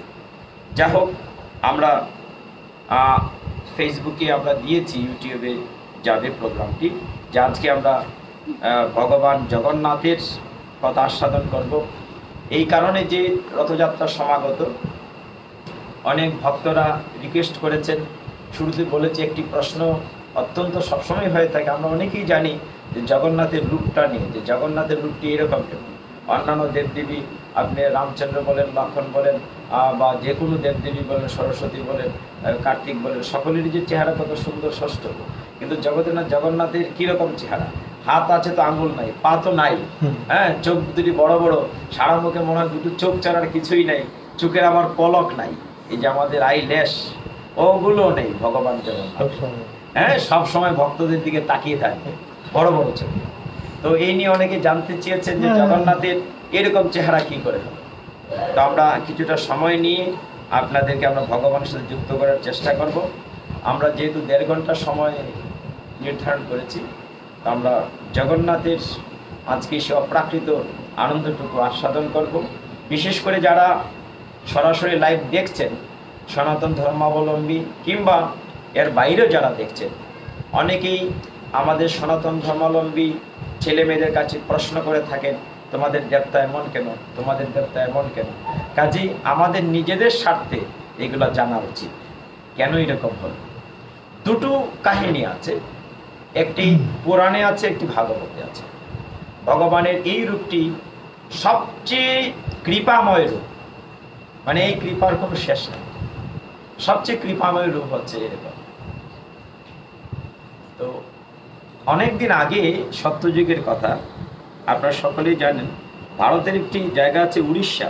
এখানে আমাদের সামনে যারা ভক্তরা আছেন অনেকে উড়িষ্যায় গিয়েছেন, জগন্নাথের পুরীতে গিয়েছেন। সেখানে উৎকল একটি ভাষা আছে, উড়িয়া ভাষা উৎকল বলে। উড়িয়া ভাষায় একটি কাব্যগ্রন্থ, একটা কবিতার বই পাওয়া গিয়েছে হাজার হাজার বছর আগে। সেখানে যে দেউল তুলা মানে মন্দির উঠানো, দেউল তুলা নামে একটি কাব্যগ্রন্থে এটির কাহিনীটি আছে। মূলত কাহিনীটি এসছে স্কন্দ পুরাণ থেকে। আপনারা আমি বলেছি ব্রহ্মবৈবর্ত পুরাণের মধ্যে একটি অত্যন্ত মহাপুরাণ, সেটি হচ্ছে স্কন্দ পুরাণ। সেটির আবার অনেকগুলো খণ্ড আছে, যেমন বিষ্ণু খণ্ড, উৎকল খণ্ড, এরকম আলাদা আলাদা পাঠ। স্কন্দ পুরাণটি কিন্তু অনেক বড়, এত বড়। স্কন্দ পুরাণ কথার অর্থ হচ্ছে কার্তিক পুরাণ। কার্তিকের একটি নাম হচ্ছে স্কন্দ। আসলে জানার শেষ না, একটা বলতে বলতে একটা চলে যেতে। অনেক দেবদেবীর নামে পুরাণ থাকে, অনেক অবতার নামে পুরাণ থাকে, বায়ু পুরাণ, গরুড় পুরাণ, কল্কি পুরাণ, হ্যাঁ এরকম থাকে, বিষ্ণু পুরাণ, শিব পুরাণ, লিঙ্গ পুরাণ। একটি পুরাণ স্কন্দ পুরাণ, তার আবার অনেকগুলো পাঠ, এটা অনেক বড়। একটি পার্টের নাম হচ্ছে উৎকল খণ্ড। সেই উৎকল খণ্ডে জগন্নাথের প্রকট লীলাগুলো আছে। আজকে আমরা রথযাত্রা নিয়ে কথা বলবো না, রথযাত্রা নিয়ে দু একদিনের ভিতরে একবার কথা বলবো। রথের দর্শন, কেন আমরা রথ দেখবো, রথের কোথ থেকে শুরু হলো, কিভাবে হলো, সেটা আরেকদিন আলোচনা। আজকে শুধু জগন্নাথের প্রাকট্যকে আলোচনা করি। রাজা ইন্দ্রদুম্ন, আপনার নাম শুনেছেন। হাজার হাজার বৎসর পূর্বে, লাখো বৎসর পূর্বে সত্যযুগে, এটি উৎকল খণ্ডে স্কন্দ পুরাণে। তো সেখানে একজন রাজা ছিলেন, তার নাম ছিল ইন্দ্রদুম্ন রাজা। ইন্দ্রদুম্ন রাজা অত্যন্ত ভগবত ভক্ত। তিনি যে জায়গাটা বাস করতেন, এই রাজ্যের নাম হচ্ছে মালব দেশ। সেই দেশের অবন্তী নগরে তার রাজ্য ছিল। অবন্তী নগরে রাজা ইন্দ্রদুম্ন যখন বসবাস করতেন, প্রচণ্ড ভক্ত তিনি। একবার, অনেকের অনেক ইচ্ছা থাকে না যে ভগবানকে দর্শন করব, তীর্থ দর্শন করব।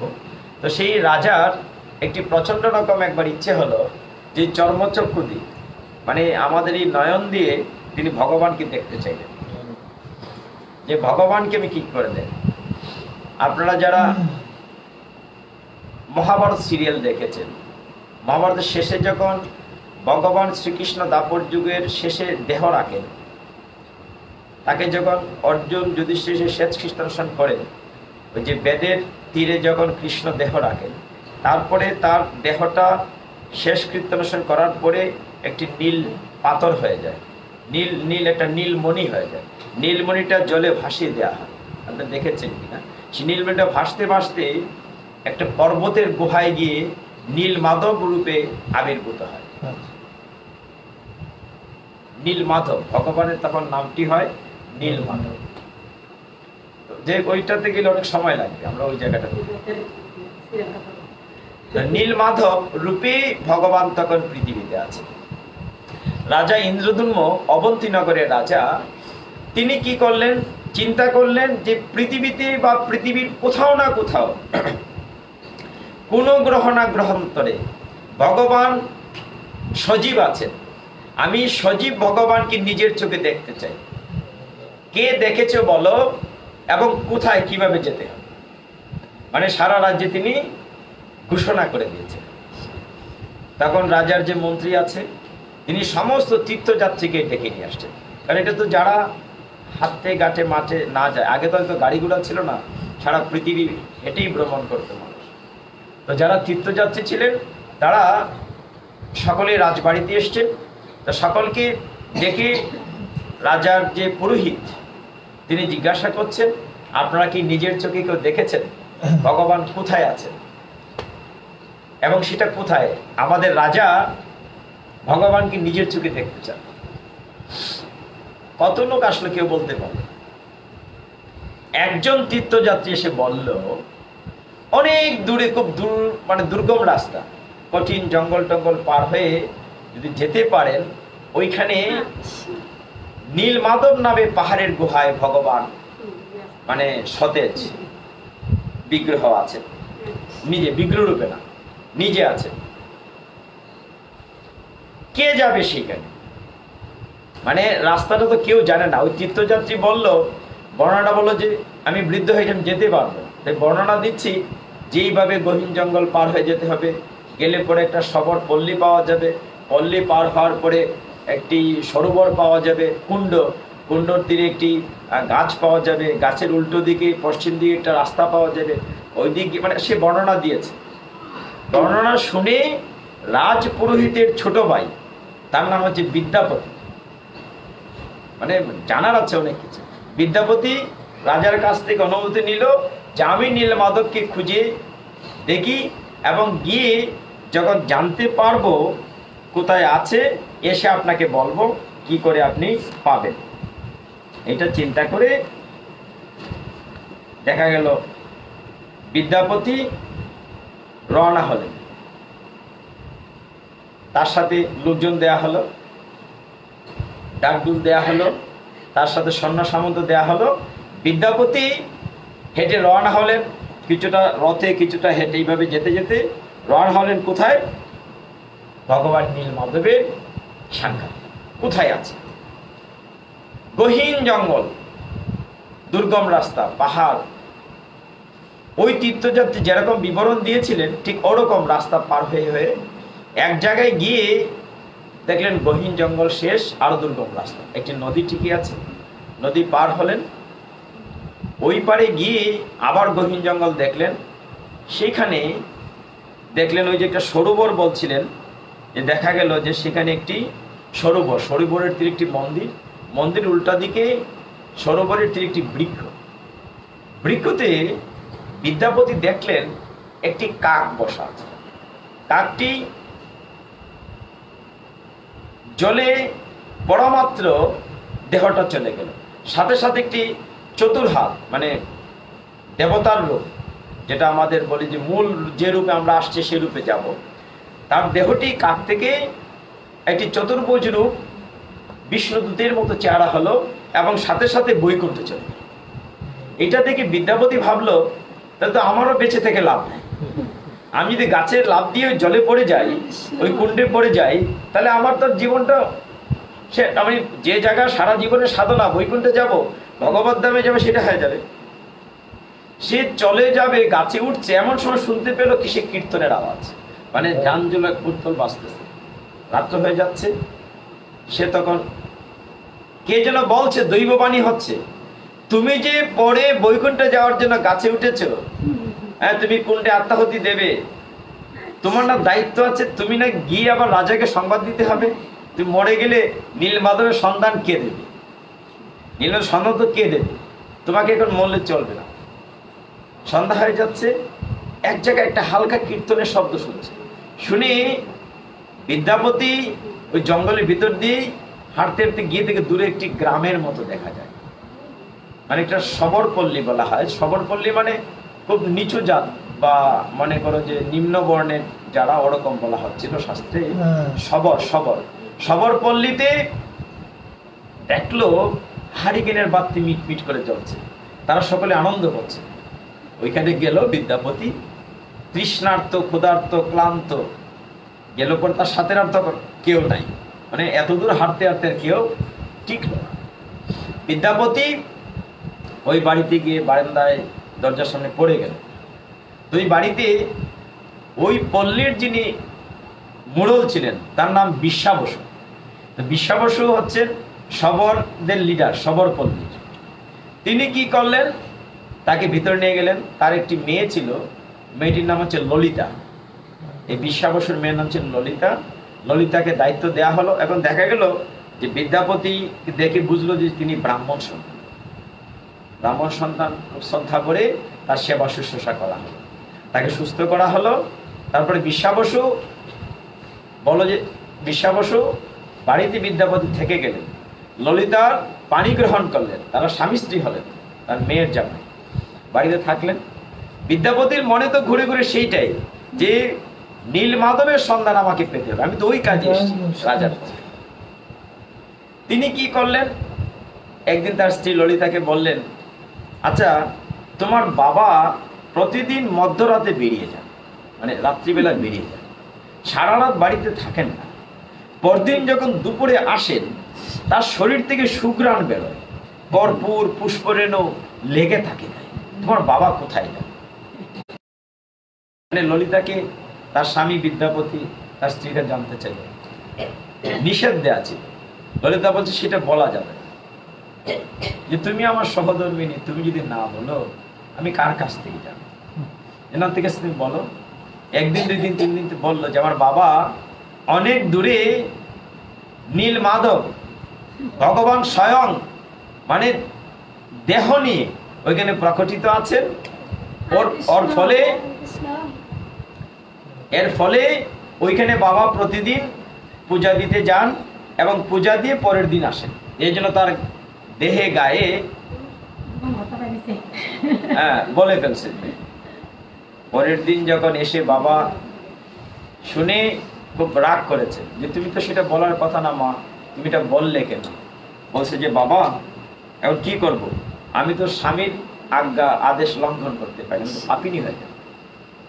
তখন এইভাবে কিছুদিন যাওয়ার পরে বিদ্যাপতি বায়না ধরল যে আমাকে নীলমাধবের কাছে নিয়ে যেতে।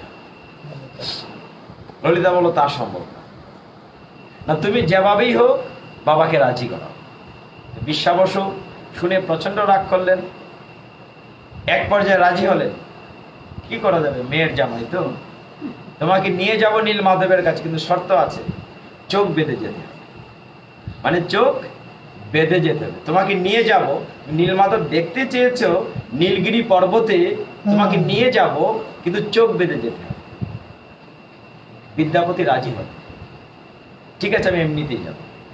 তার স্ত্রী বুদ্ধিমতী কি করেছে, মানে কি অদ্ভুত মানে শাস্ত্র কথা, বিদ্যাপতির কোমরে এক পুটলি সরিষা দিয়েছে, আর এই ব্যাগটা তলিটাতে একটা ছিদ্র করে দিয়েছে। মানে তুমি যেদিকে যাবে সরিষা পরে পরে যাবে, তাহলে কি হবে, কিছুদিন পরে সরিষার গাছ উঠবে, তাহলে তোমার রাস্তার চিহ্ন থাকবে।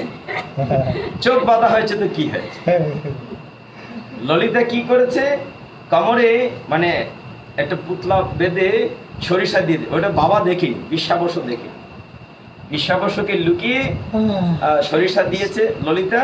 আর বিদ্যাপতির চোখে কাপড় বেঁধে মধ্যরাত্রে রওনা হয়েছে। রাত্রির বেলা সারা রাত হাঁটতে হাঁটতে গিয়ে কত রাস্তাঘাট বন জঙ্গল পেরিয়ে ভোরবেলা সকালে যখন গিয়ে নীলগিরি পর্বতে গিয়েছে, তখন তার চোখের বাঁধন খুলে দেওয়া হয়েছে। চোখের বাঁধন খুলে দেওয়ার পরে বিস্মিত, কোথায় আসলাম, গুহা, মানে নীলগিরি পর্বত, চারদিকে শুধু সুগ্রাম, মানে স্বর্গীয় গ্রাম, মানে ফুল পাখি ভ্রমর বাতাস পুঞ্জ, মানে মানে স্বর্গ কি, মানে ভগবানের আলয়, ওইখানে পড়ছে নীলগিরি পর্বত। দেখে বিস্মিত হয়েছে, আর একটু ভিতরে ঢুকে দেখে সত্যি ভগবান দাঁড়িয়ে আছে, মানে নড়াচড়া ভগবান, মানে জীবন্ত। দেখে ষষ্ঠাঙ্গী প্রণতি নিবেদন করেছে বিদ্যাপতি যে আমার জীবন আর সার্থক নিজের নয়, না আমি আর যাবো না, আমি এখানে থাকবো, আমি ভগবানের সেবা পূজা করবো, যাবো না। তখন বিশ্বাবসু তাকে বসিয়ে রেখে যে তুমি এখানে থাকো, আমি কুন্দ এবং ফুল সংগ্রহ করতে যাই, ভগবানের সেবাতে দিবে ফুল তুলসী, তারপরে কুন্দ ফল টল সংগ্রহ করার জন্য বিশ্বাবসু বাইরে গিয়েছেন। বাইরে গিয়ে এই ফাঁকে বিদ্যাপতি সিদ্ধান্ত নিয়ে নিয়েছে, হয় কুণ্ডে পরে আত্মাহুতি দেবে, আমরা এখানে থাকবে, সে আর ফিরে যাবে। যখন তার এরকম একটি ভাব, বিশ্বাবসু ফিরে এসে বলছে তুমি এরকম করলে হবে না, তোমার তো দায়িত্ব, ওই যে দৈব বাহিনী হয়েছে, যে তুমি তো নীলমাধবকে যে দেখেছো সেটা তোকে রাজাকে বলতে, চলো আমরা পূজা অর্চনা করি। পূজা অর্চনা করেছে, সারাদিন চলে গিয়েছে, আবার ফেরার পথে তার চোখ বেঁধে দেওয়া হয়েছে। চোখ বেঁধে চলে এসছে, চলে এসে বাড়িতে আবার তার দেহ থেকে অর্পুর সুগ্রাম বেরিয়েছে, সকলকে প্রসাদ দিয়েছে। এখন তাড়াহুড়ো কি করে সে রাজ্যে ফিরে আসবে, অবন্তী নগরে। তো বিদ্যাপতি অবন্তী নগরে ফিরে আসার জন্য তাড়াহুড়ো করে চলে এসছে। রাজাকে সে সমস্ত বিবরণ দিচ্ছে, শুধু ভগবানের কথা, নীলমাধবের কথা, এরকম চোখ, ভগবানের এরকম নয়ন, ভগবানের এরকম দেহ ষষ্ঠ, ভগবানের দেহ থেকে আলো বিচ্ছুরিত হচ্ছে, ভগবানের সুগ্রাণে মোহিত হয়েছে, মানে ওই কথাগুলো শুধু বলছে। রাজা বলছে না যাবো কি করে, সেইটা বলো। বলে আমার তো চোখ বেঁধে নিয়েছে, আমি ও মনে পড়েছে, আমার স্ত্রী না এখানে সরিষা গুজে দিয়েছিল, যাওয়া যাবে যাওয়া যাবে।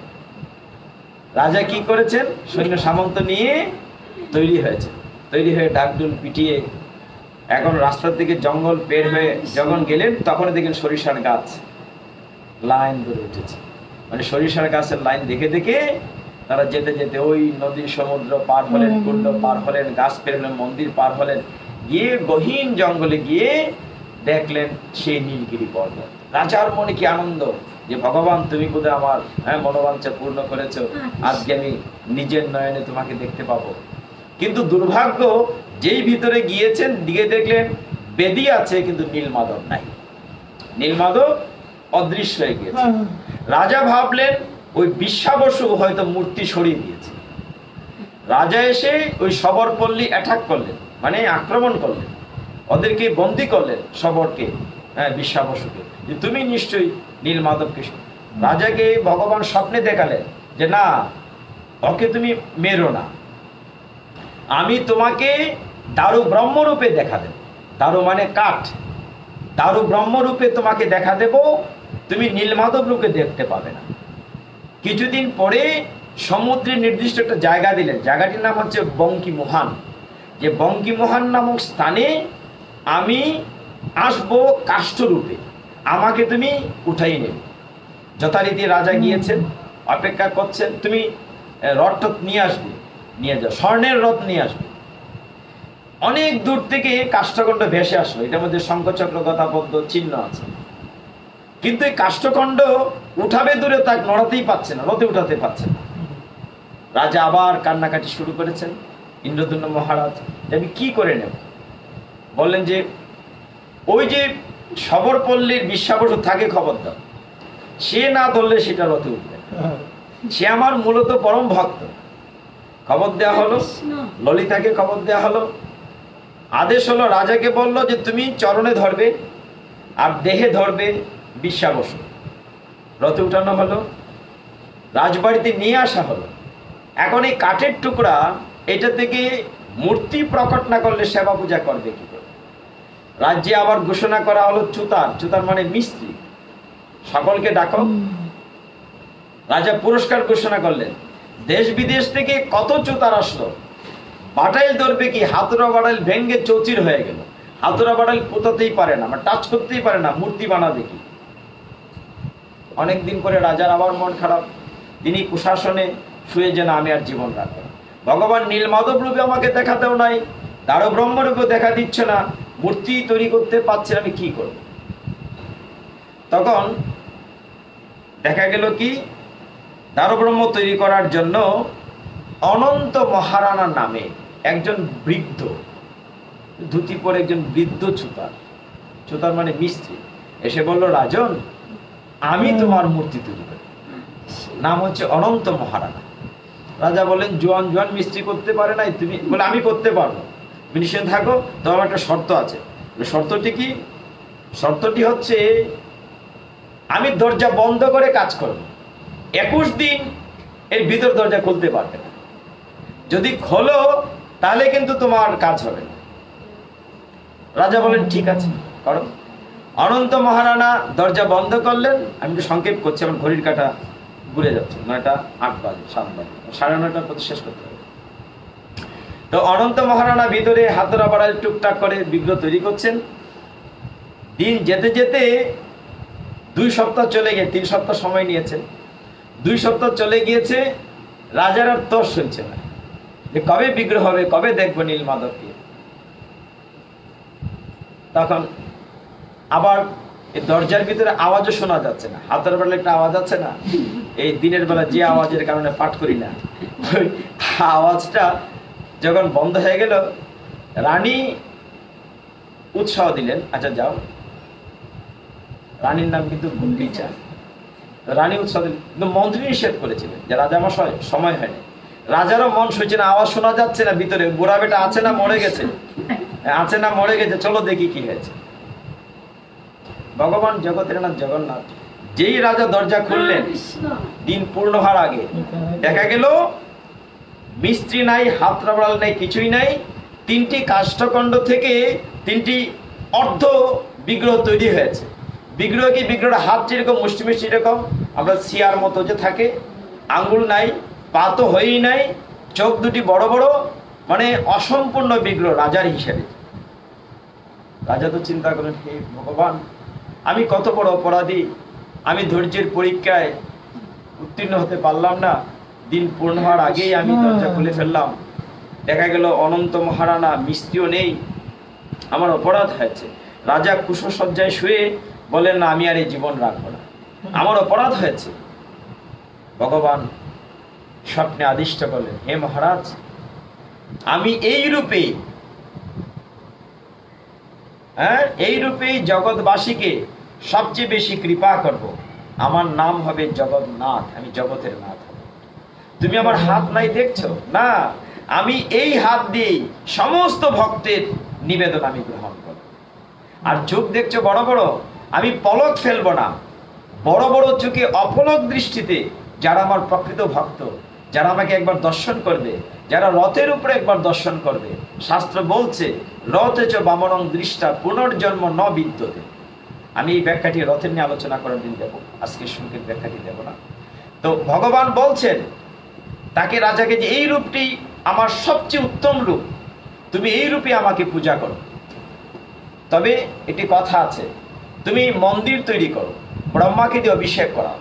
তিনি বিশাল মন্দির তৈরি করলেন, মাটির নিচে যদি 20 হাত হয়, উপরে 120 হাত, এরকম করে মন্দির তৈরি করলেন।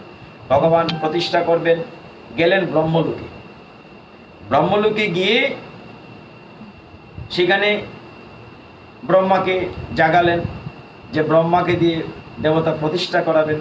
কিন্তু ব্রহ্মলোকে থাকতে থাকতে এইদিকে 1000 বছর চলে গিয়েছিল, মানে ব্রহ্মাকে তো জাগাতে হবে, অনেক বছর চলে গেছে। আর এইদিকে ধুলি বালি ঝড়ে এই যে মন্দির করেছিলেন এর বালির নিচে বিলীন হয়ে গেছে।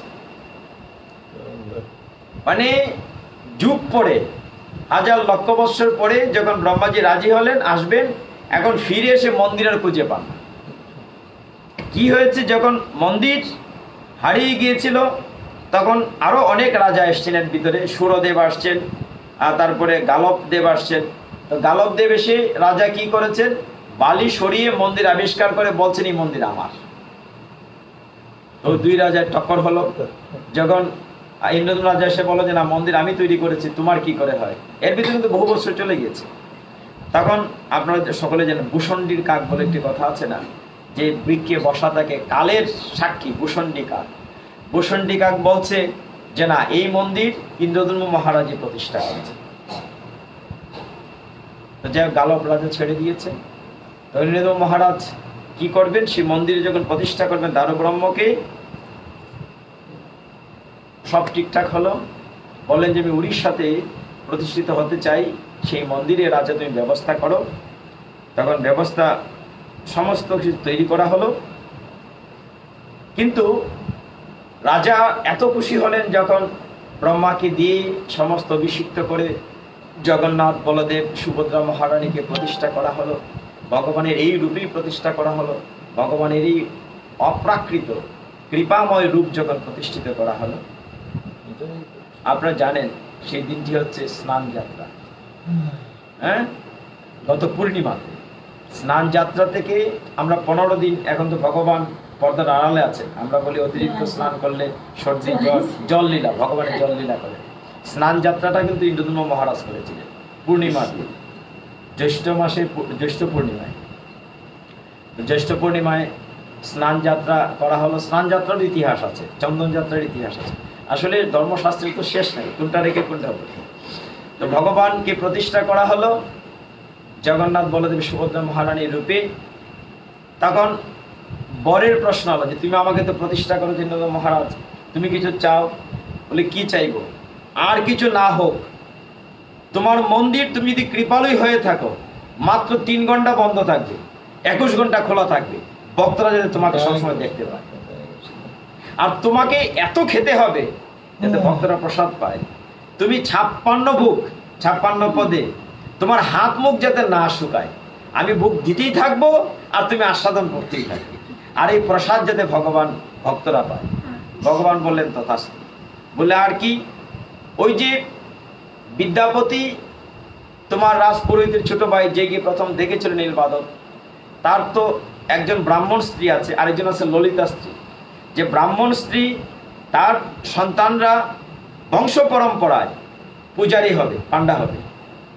আর ওই যে সবরপল্লীর ললিতার বাচ্চারা, তারা বংশ পরম্পরায় তারা হবে সোয়াগ, মানে সুপকার, রান্না করবে ভগবানের।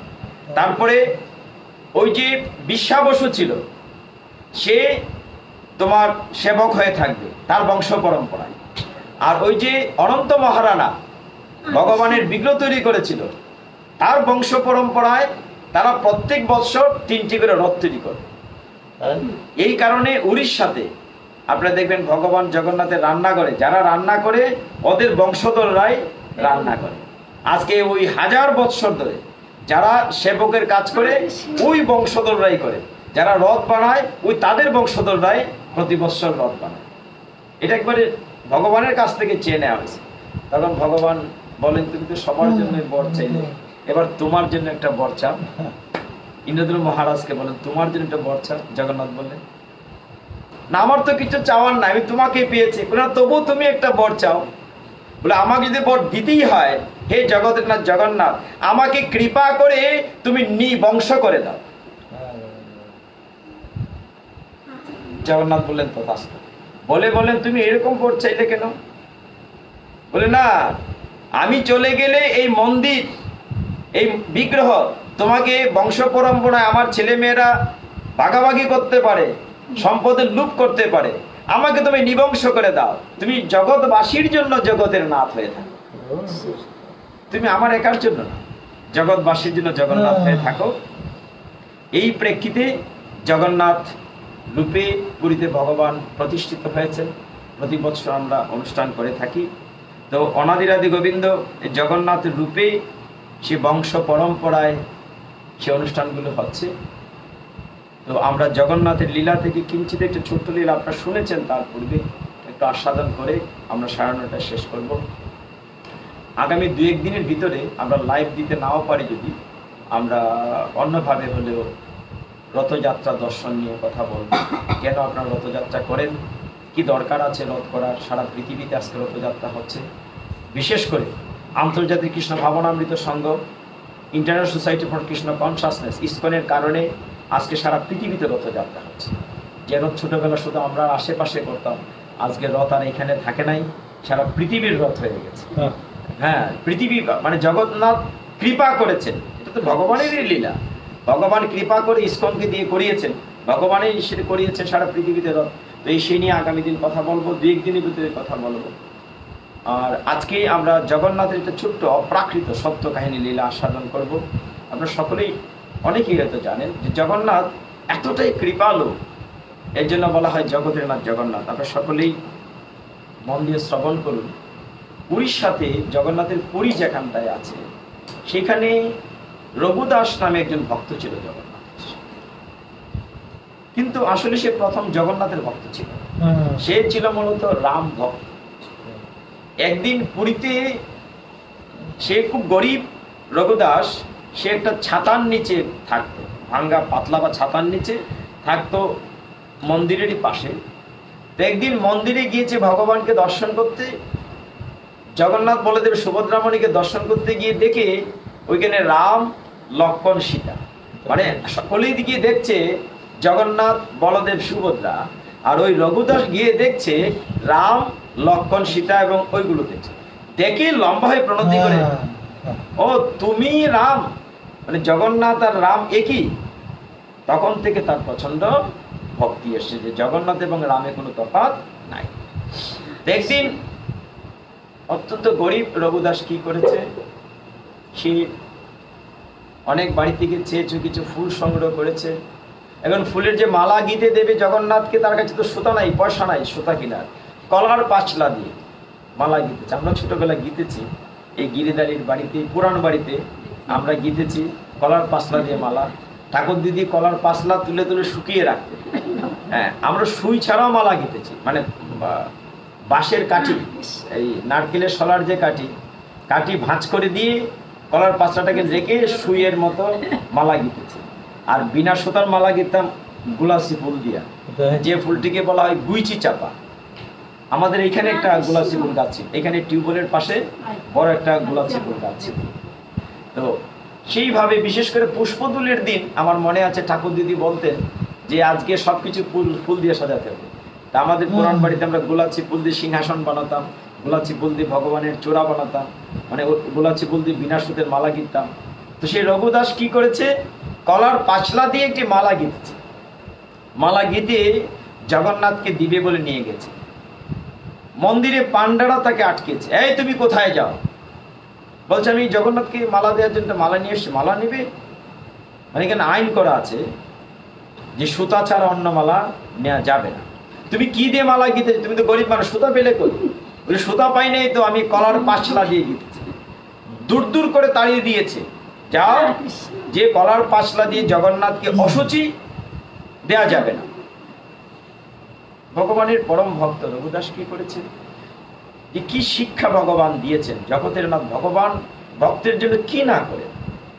রঘুদাস মালাটি নিয়ে এসে তার ভাঙ্গা ঘরে বুকের ওপর মালাটি রেখে কাঁদছে, হে জগতের নাথ জগন্নাথ, তুমি না কৃপালো জগতের নাথ, আমার দেওয়ার মতো কিচ্ছুটি নেই, হয়তো আমার টাকা পয়সা নেই, কিন্তু তোমার প্রেম তো আছে। আমি প্রেম দিয়ে ভালোবেসে তোমার জন্য একটি মালা গিতেছিলাম, তুমি আমার মালাটি গ্রহণ করলে না প্রভু। আমি তোমাকে কিচ্ছু দিতে চাই, একটি মালা, একটা প্রেম দিতে চেয়েছিলাম। মালাটি বুকে নিয়ে কাঁদছে।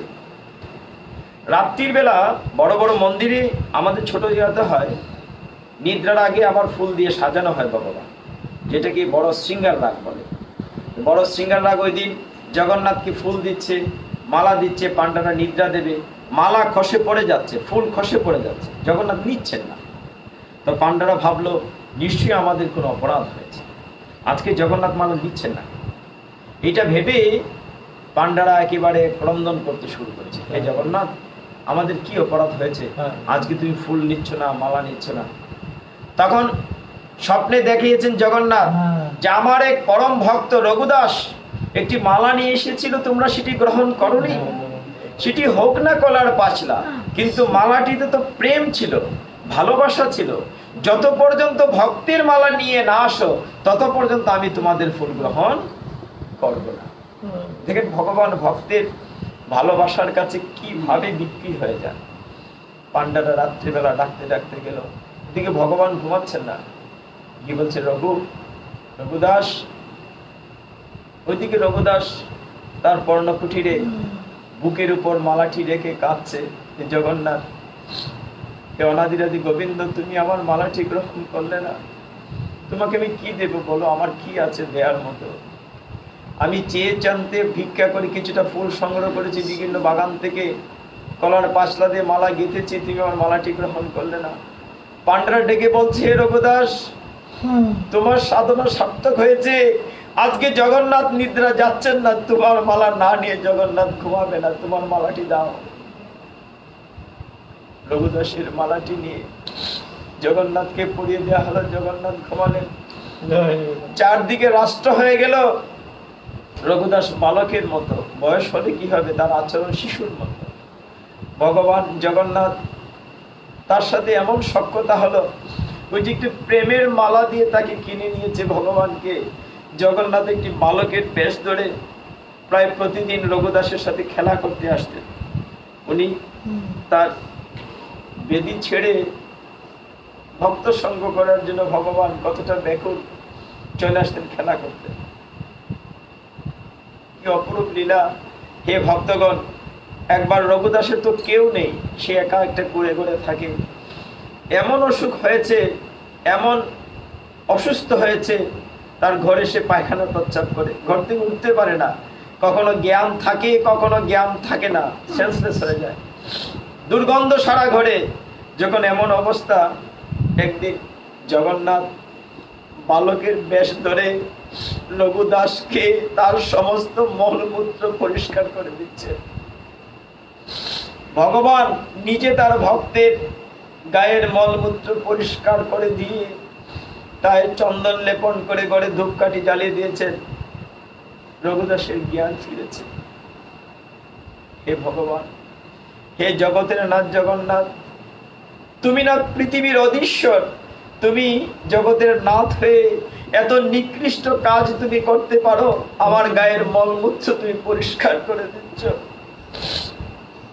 জগন্নাথ বলছেন, হে রঘুদাস, যেদিন তুমি আমাকে মালা দিয়েছিলে সেদিন তো তুমি আমাকে কিনে নিয়েছ। তুমি তো নিকৃষ্ট কাজ করতে পারো ভগবান হয়ে, তুমি তো ইচ্ছে করলে আমাকে ভালো করে দিতে পারতে। ভগবান বললেন, হ্যাঁ দিতে পারতাম, কিন্তু তোমার যে ভোগ দশা যতটুকু আছে, এইটুকু যদি তোমাকে না খাটিয়ে দিই, তাহলে তুমি আমার কাছে বৈকুণ্ঠে আসবে কি করে? ভগবান নিজের হাতে ভক্তের মলমূত্র ত্যাগ পরিষ্কার করে চন্দন লেপন করে তাকে সুশোভিত করেছেন, সুগন্ধে ঘর ভরিয়ে দিয়েছেন। তারপর থেকে তার সাথে এমন সখ্যতা হয়েছে, অনেক লীলা আছে, আমরা শেষ করব, সময় খুব বেশি নেই।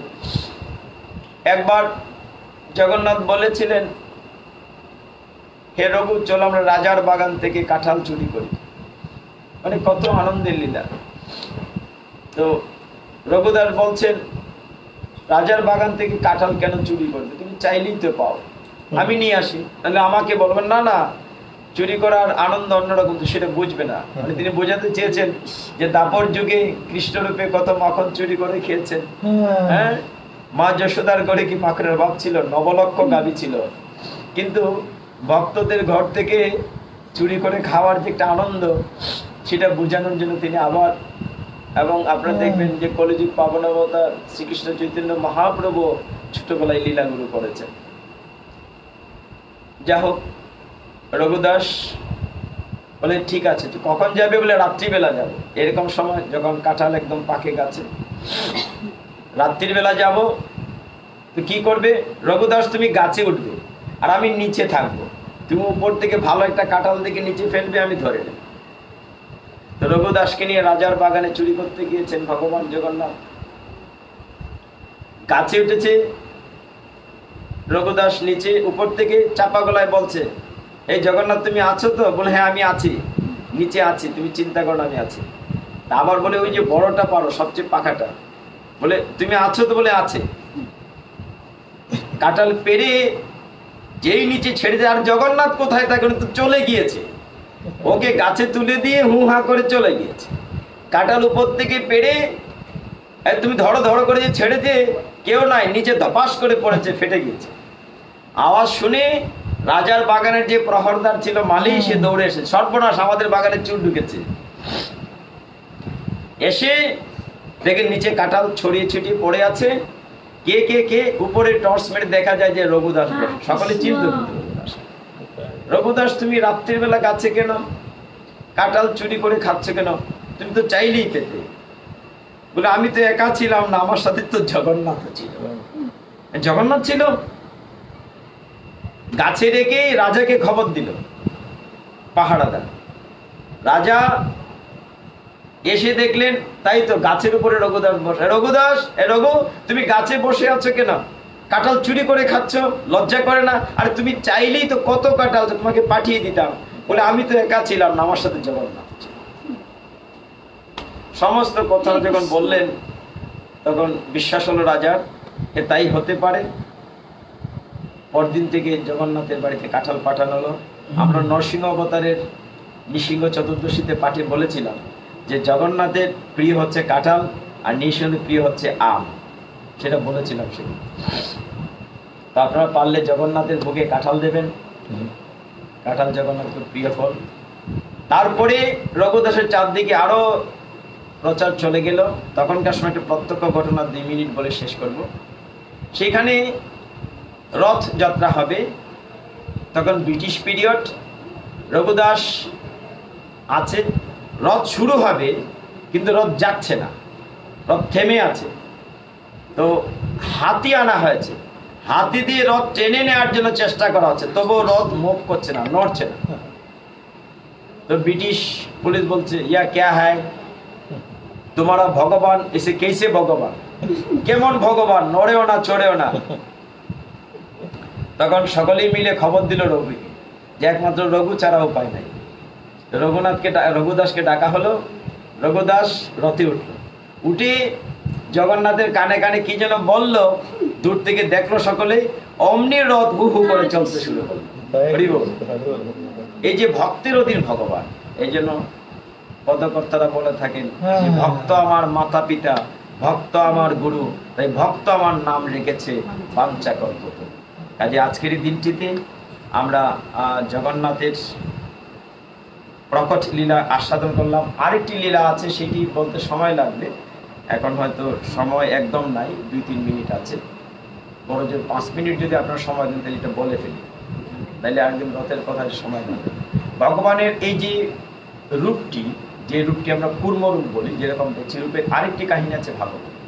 একটি হচ্ছে ইন্দ্রদম্ভ মহারাজের কাহিনী, আরেকটি হচ্ছে তাপর যুগে যখন ভগবান ব্রজ থেকে মথুরায় চলে গিয়েছেন, তারও পরে যখন অনেক মহীয়সী নিয়ে তিনি দাপরে রাজ্য শাসন করছেন, তখন ভগবান ঘুমের ঘুরে প্রায় চিৎকার করে উঠতেন, হে রাধারানী, মানে রাধারানী নেই, হে রাধে রাধে, মানে তিনি রাধারানীর চিৎকার মনে করতেন।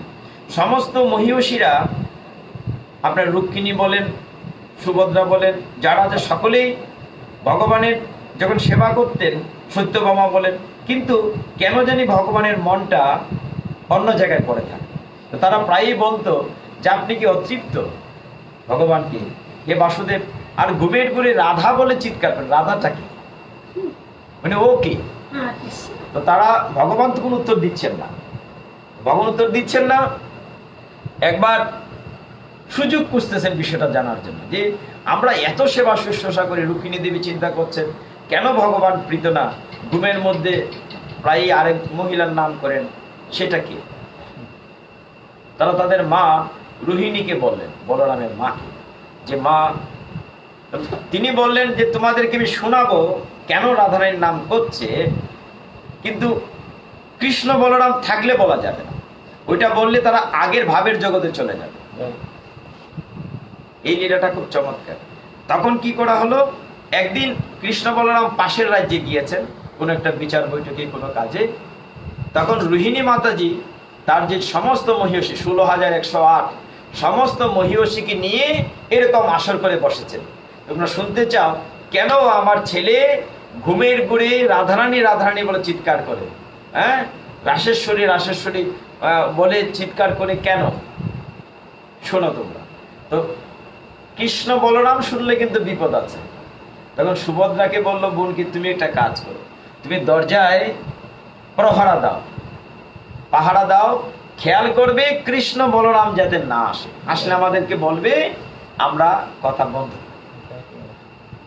সমস্ত মহীয়সীকে বসিয়ে রোহিণী মাতাজি ব্রজের গল্প শুরু করলেন, কি করে মা যশোদার আঙ্গিনায় কৃষ্ণ খেলা করেছেন, কি করে যমুনা কুলিনে বাঁশরি বাজাতেন, কি করে কৃষ্ণ রাকাল বেশে ছোটবেলা যেতেন, কি করে মা যশোদা বুকের ননি তুলে দিতেন, কি করে রায় বিনোদিনী রাধারানীর সাথে ললিতা বিশাখা চন্দ্রাবলীর সাথে ভগবান লীলা করতেন। এই কাহিনীগুলো বলতে শুরু করেছেন। যেই কাহিনীগুলো রাধারানীর কথা বলছেন, সমস্ত মহীয়সীরা রুক্মিণী সত্যভামাকে নীরব হয়ে শুনছে, আর সকলের মানে দুনয়নের জল পড়ছে, প্রেমাশ্রু, মানে রাধারানীর প্রেমে সমস্ত ওইখানে যারা শ্রোতা ছিলেন সকলে বিভোর হয়ে গেছে। এমনকি দরজায় যে দাঁড়িয়ে সুভদ্রা শুনছিল, সুভদ্রা ওই শ্রুতির ভিতরে ঢুকে গিয়েছে, তারও বাহ্য জ্ঞান নাই, শুনছে তো শুনছে। এইদিকে যখন ব্রজের লীলা রাধারানী ললিতা বিশাখার কাহিনী বলছেন মা রোহিণী, অতীত কাহিনী, তখন কৃষ্ণ বলরাম চলে এসেছেন, এসে দরজায় দাঁড়িয়ে তারাও শুনছেন, কিন্তু ভিতরে ঢুকছেন না। ওইটা শুনে তারাও বিভোর হয়ে গিয়েছে। আর সুভদ্রার মনে নেই যে মা আমাকে দায়িত্ব দিয়েছে পাহারা দেওয়ার জন্য।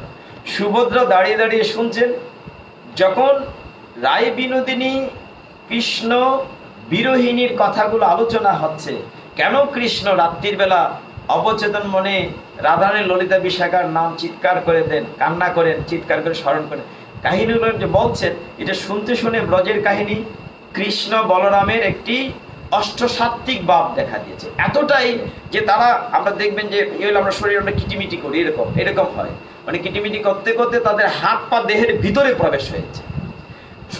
জগন্নাথ বলদেব সুভদ্রা মহারানীর যে বিগ্রহ আমরা দেখি, এরকম কৃষ্ণ বলরাম সুভদ্রার এইরকম একটি ভাব হয়ে তাদের কুর্মরূপ ধারণ করেছে, মানে হাত পা দেহের ভিতরে প্রবেশ করে ফেলেছে। প্রবেশ করে গড়াগড়ি যাচ্ছেন মাটিতে। ওই রূপ দেখে নারদমণি দূর থেকে দেখেছেন, দেখে দৌড়ে এসেছেন। নারদমণি যে কাছে এসছেন, অমনি কৃষ্ণ বলরাম আবার সম্বিত পেরে আগের রূপে গিয়েছেন। নাম বলছে, না প্রভু, এরকম করলে তো হবে না, এইরকম বিগ্রহ রূপটা আমি আবার দেখতে চাই। তোমার বড় বড় চোখ, ভক্তদেরকে দেখার জন্য তোমার পলক থাকবে না, তুমি জগতের না জগন্নাথ হবে, বলদেব সুভদ্রা মা, তোমাদের এই রূপটি এই মাত্র দেখেছি, এক পলক দেখেছি, আমি এই রূপটি আবার দেখতে চাই। তখন ভগবান বলছেন, আমি এই রূপটি দেখাবো, উড়িষ্যাতে যাব এবং জগৎবাসীর জন্য এই রূপটি, সকলের জন্য, সারা পৃথিবীর জন্য আমি মন্দির ছেড়ে বের হয়ে আসবো এই রূপে ভক্ত দর্শন করার জন্য। এই কাহিনীটিও আছে, কেন ভগবানের এই রূপটি হয়েছিল। যাই হোক ভক্তগণ, আজকে আমরা জগন্নাথের প্রকট লীলার কথা বললাম। যে যেখানেই থাকি, আজকে মহামারীতে, মহাবিপদের দিনে আমি সবসময় সেই প্রার্থনাটুকু করি, আমার আত্মীয় হোক, অনাত্মীয় হোক, স্বজাতি হোক, বিজাতি হোক, হিন্দু হোক, মুসলিম হোক, বৌদ্ধ হোক, খ্রিস্টান হোক, সকল মানুষের জন্য সনাতন ধর্মের উদারতা আমরা প্রার্থনা করি। সবাই যেন সুখে থাকুক, সবাই নিরূপ থাকুক, সবাই যেন শান্তিতে থাকে। সর্বে সুখিনো ভবন্তু, সর্বে সন্তু নিরাময়া, সর্বে ভদ্রাণী পশ্যন্তু, মা কষ্টের দুঃখ ভাগ হবে। পৃথিবীর সকল প্রাণী সুখী হোক, সকলে নিরূপ হোক, কেউ যেন দুঃখ ভোগ না করে। ওম শান্তি শান্তি শান্তি। হরি ওম তৎসৎ। আমরা সকলে মিলে চৈতন্য মহাপ্রভু কলিযুগ পাবনবতার যে নাম দিয়েছে, সে নাম 3 বার উচ্চারণ করে শেষ করব। হরে কৃষ্ণ কৃষ্ণ কৃষ্ণ হরে হরে, হরে রাম রাম রাম হরে হরে, হরে কৃষ্ণ কৃষ্ণ কৃষ্ণ হরে হরে, হরে রাম রাম রাম হরে হরে, হরে কৃষ্ণ কৃষ্ণ কৃষ্ণ হরে হরে, হরে রাম রাম রাম হরে হরে। হরে দর্শক, আমার ভুল ত্রুটি ক্ষমা করবেন। ওম যদস্কর পরিভ্রষ্ট মাত্রে পূর্ণং ভবতু তৎসর্বং তৎপশ্চাৎ জনার্দন। আমরা এই প্যান্ডামিক সিচুয়েশনে, আমাদের মহামারীর সময়ে একেবারে নিজ গৃহে নিজের আত্মীয় স্বজনকে নিয়ে আমরা বসি, কিছুটা সময় হলেও ভগবানকে দেই। আমার জন্য আপনারা কৃপা করবেন, যাতে করে কিছুটা সময় আমরা ভগবানকে দিতে পারি। আজকে যোগিনী একাদশীর রাত্রিতে হরিবাসর হয়ে গেল, আমরা পরবর্তী কীর্তনের মধ্য দিয়ে শেষ করবো। আজকে এখানে শেষ করছি। হরে কৃষ্ণ।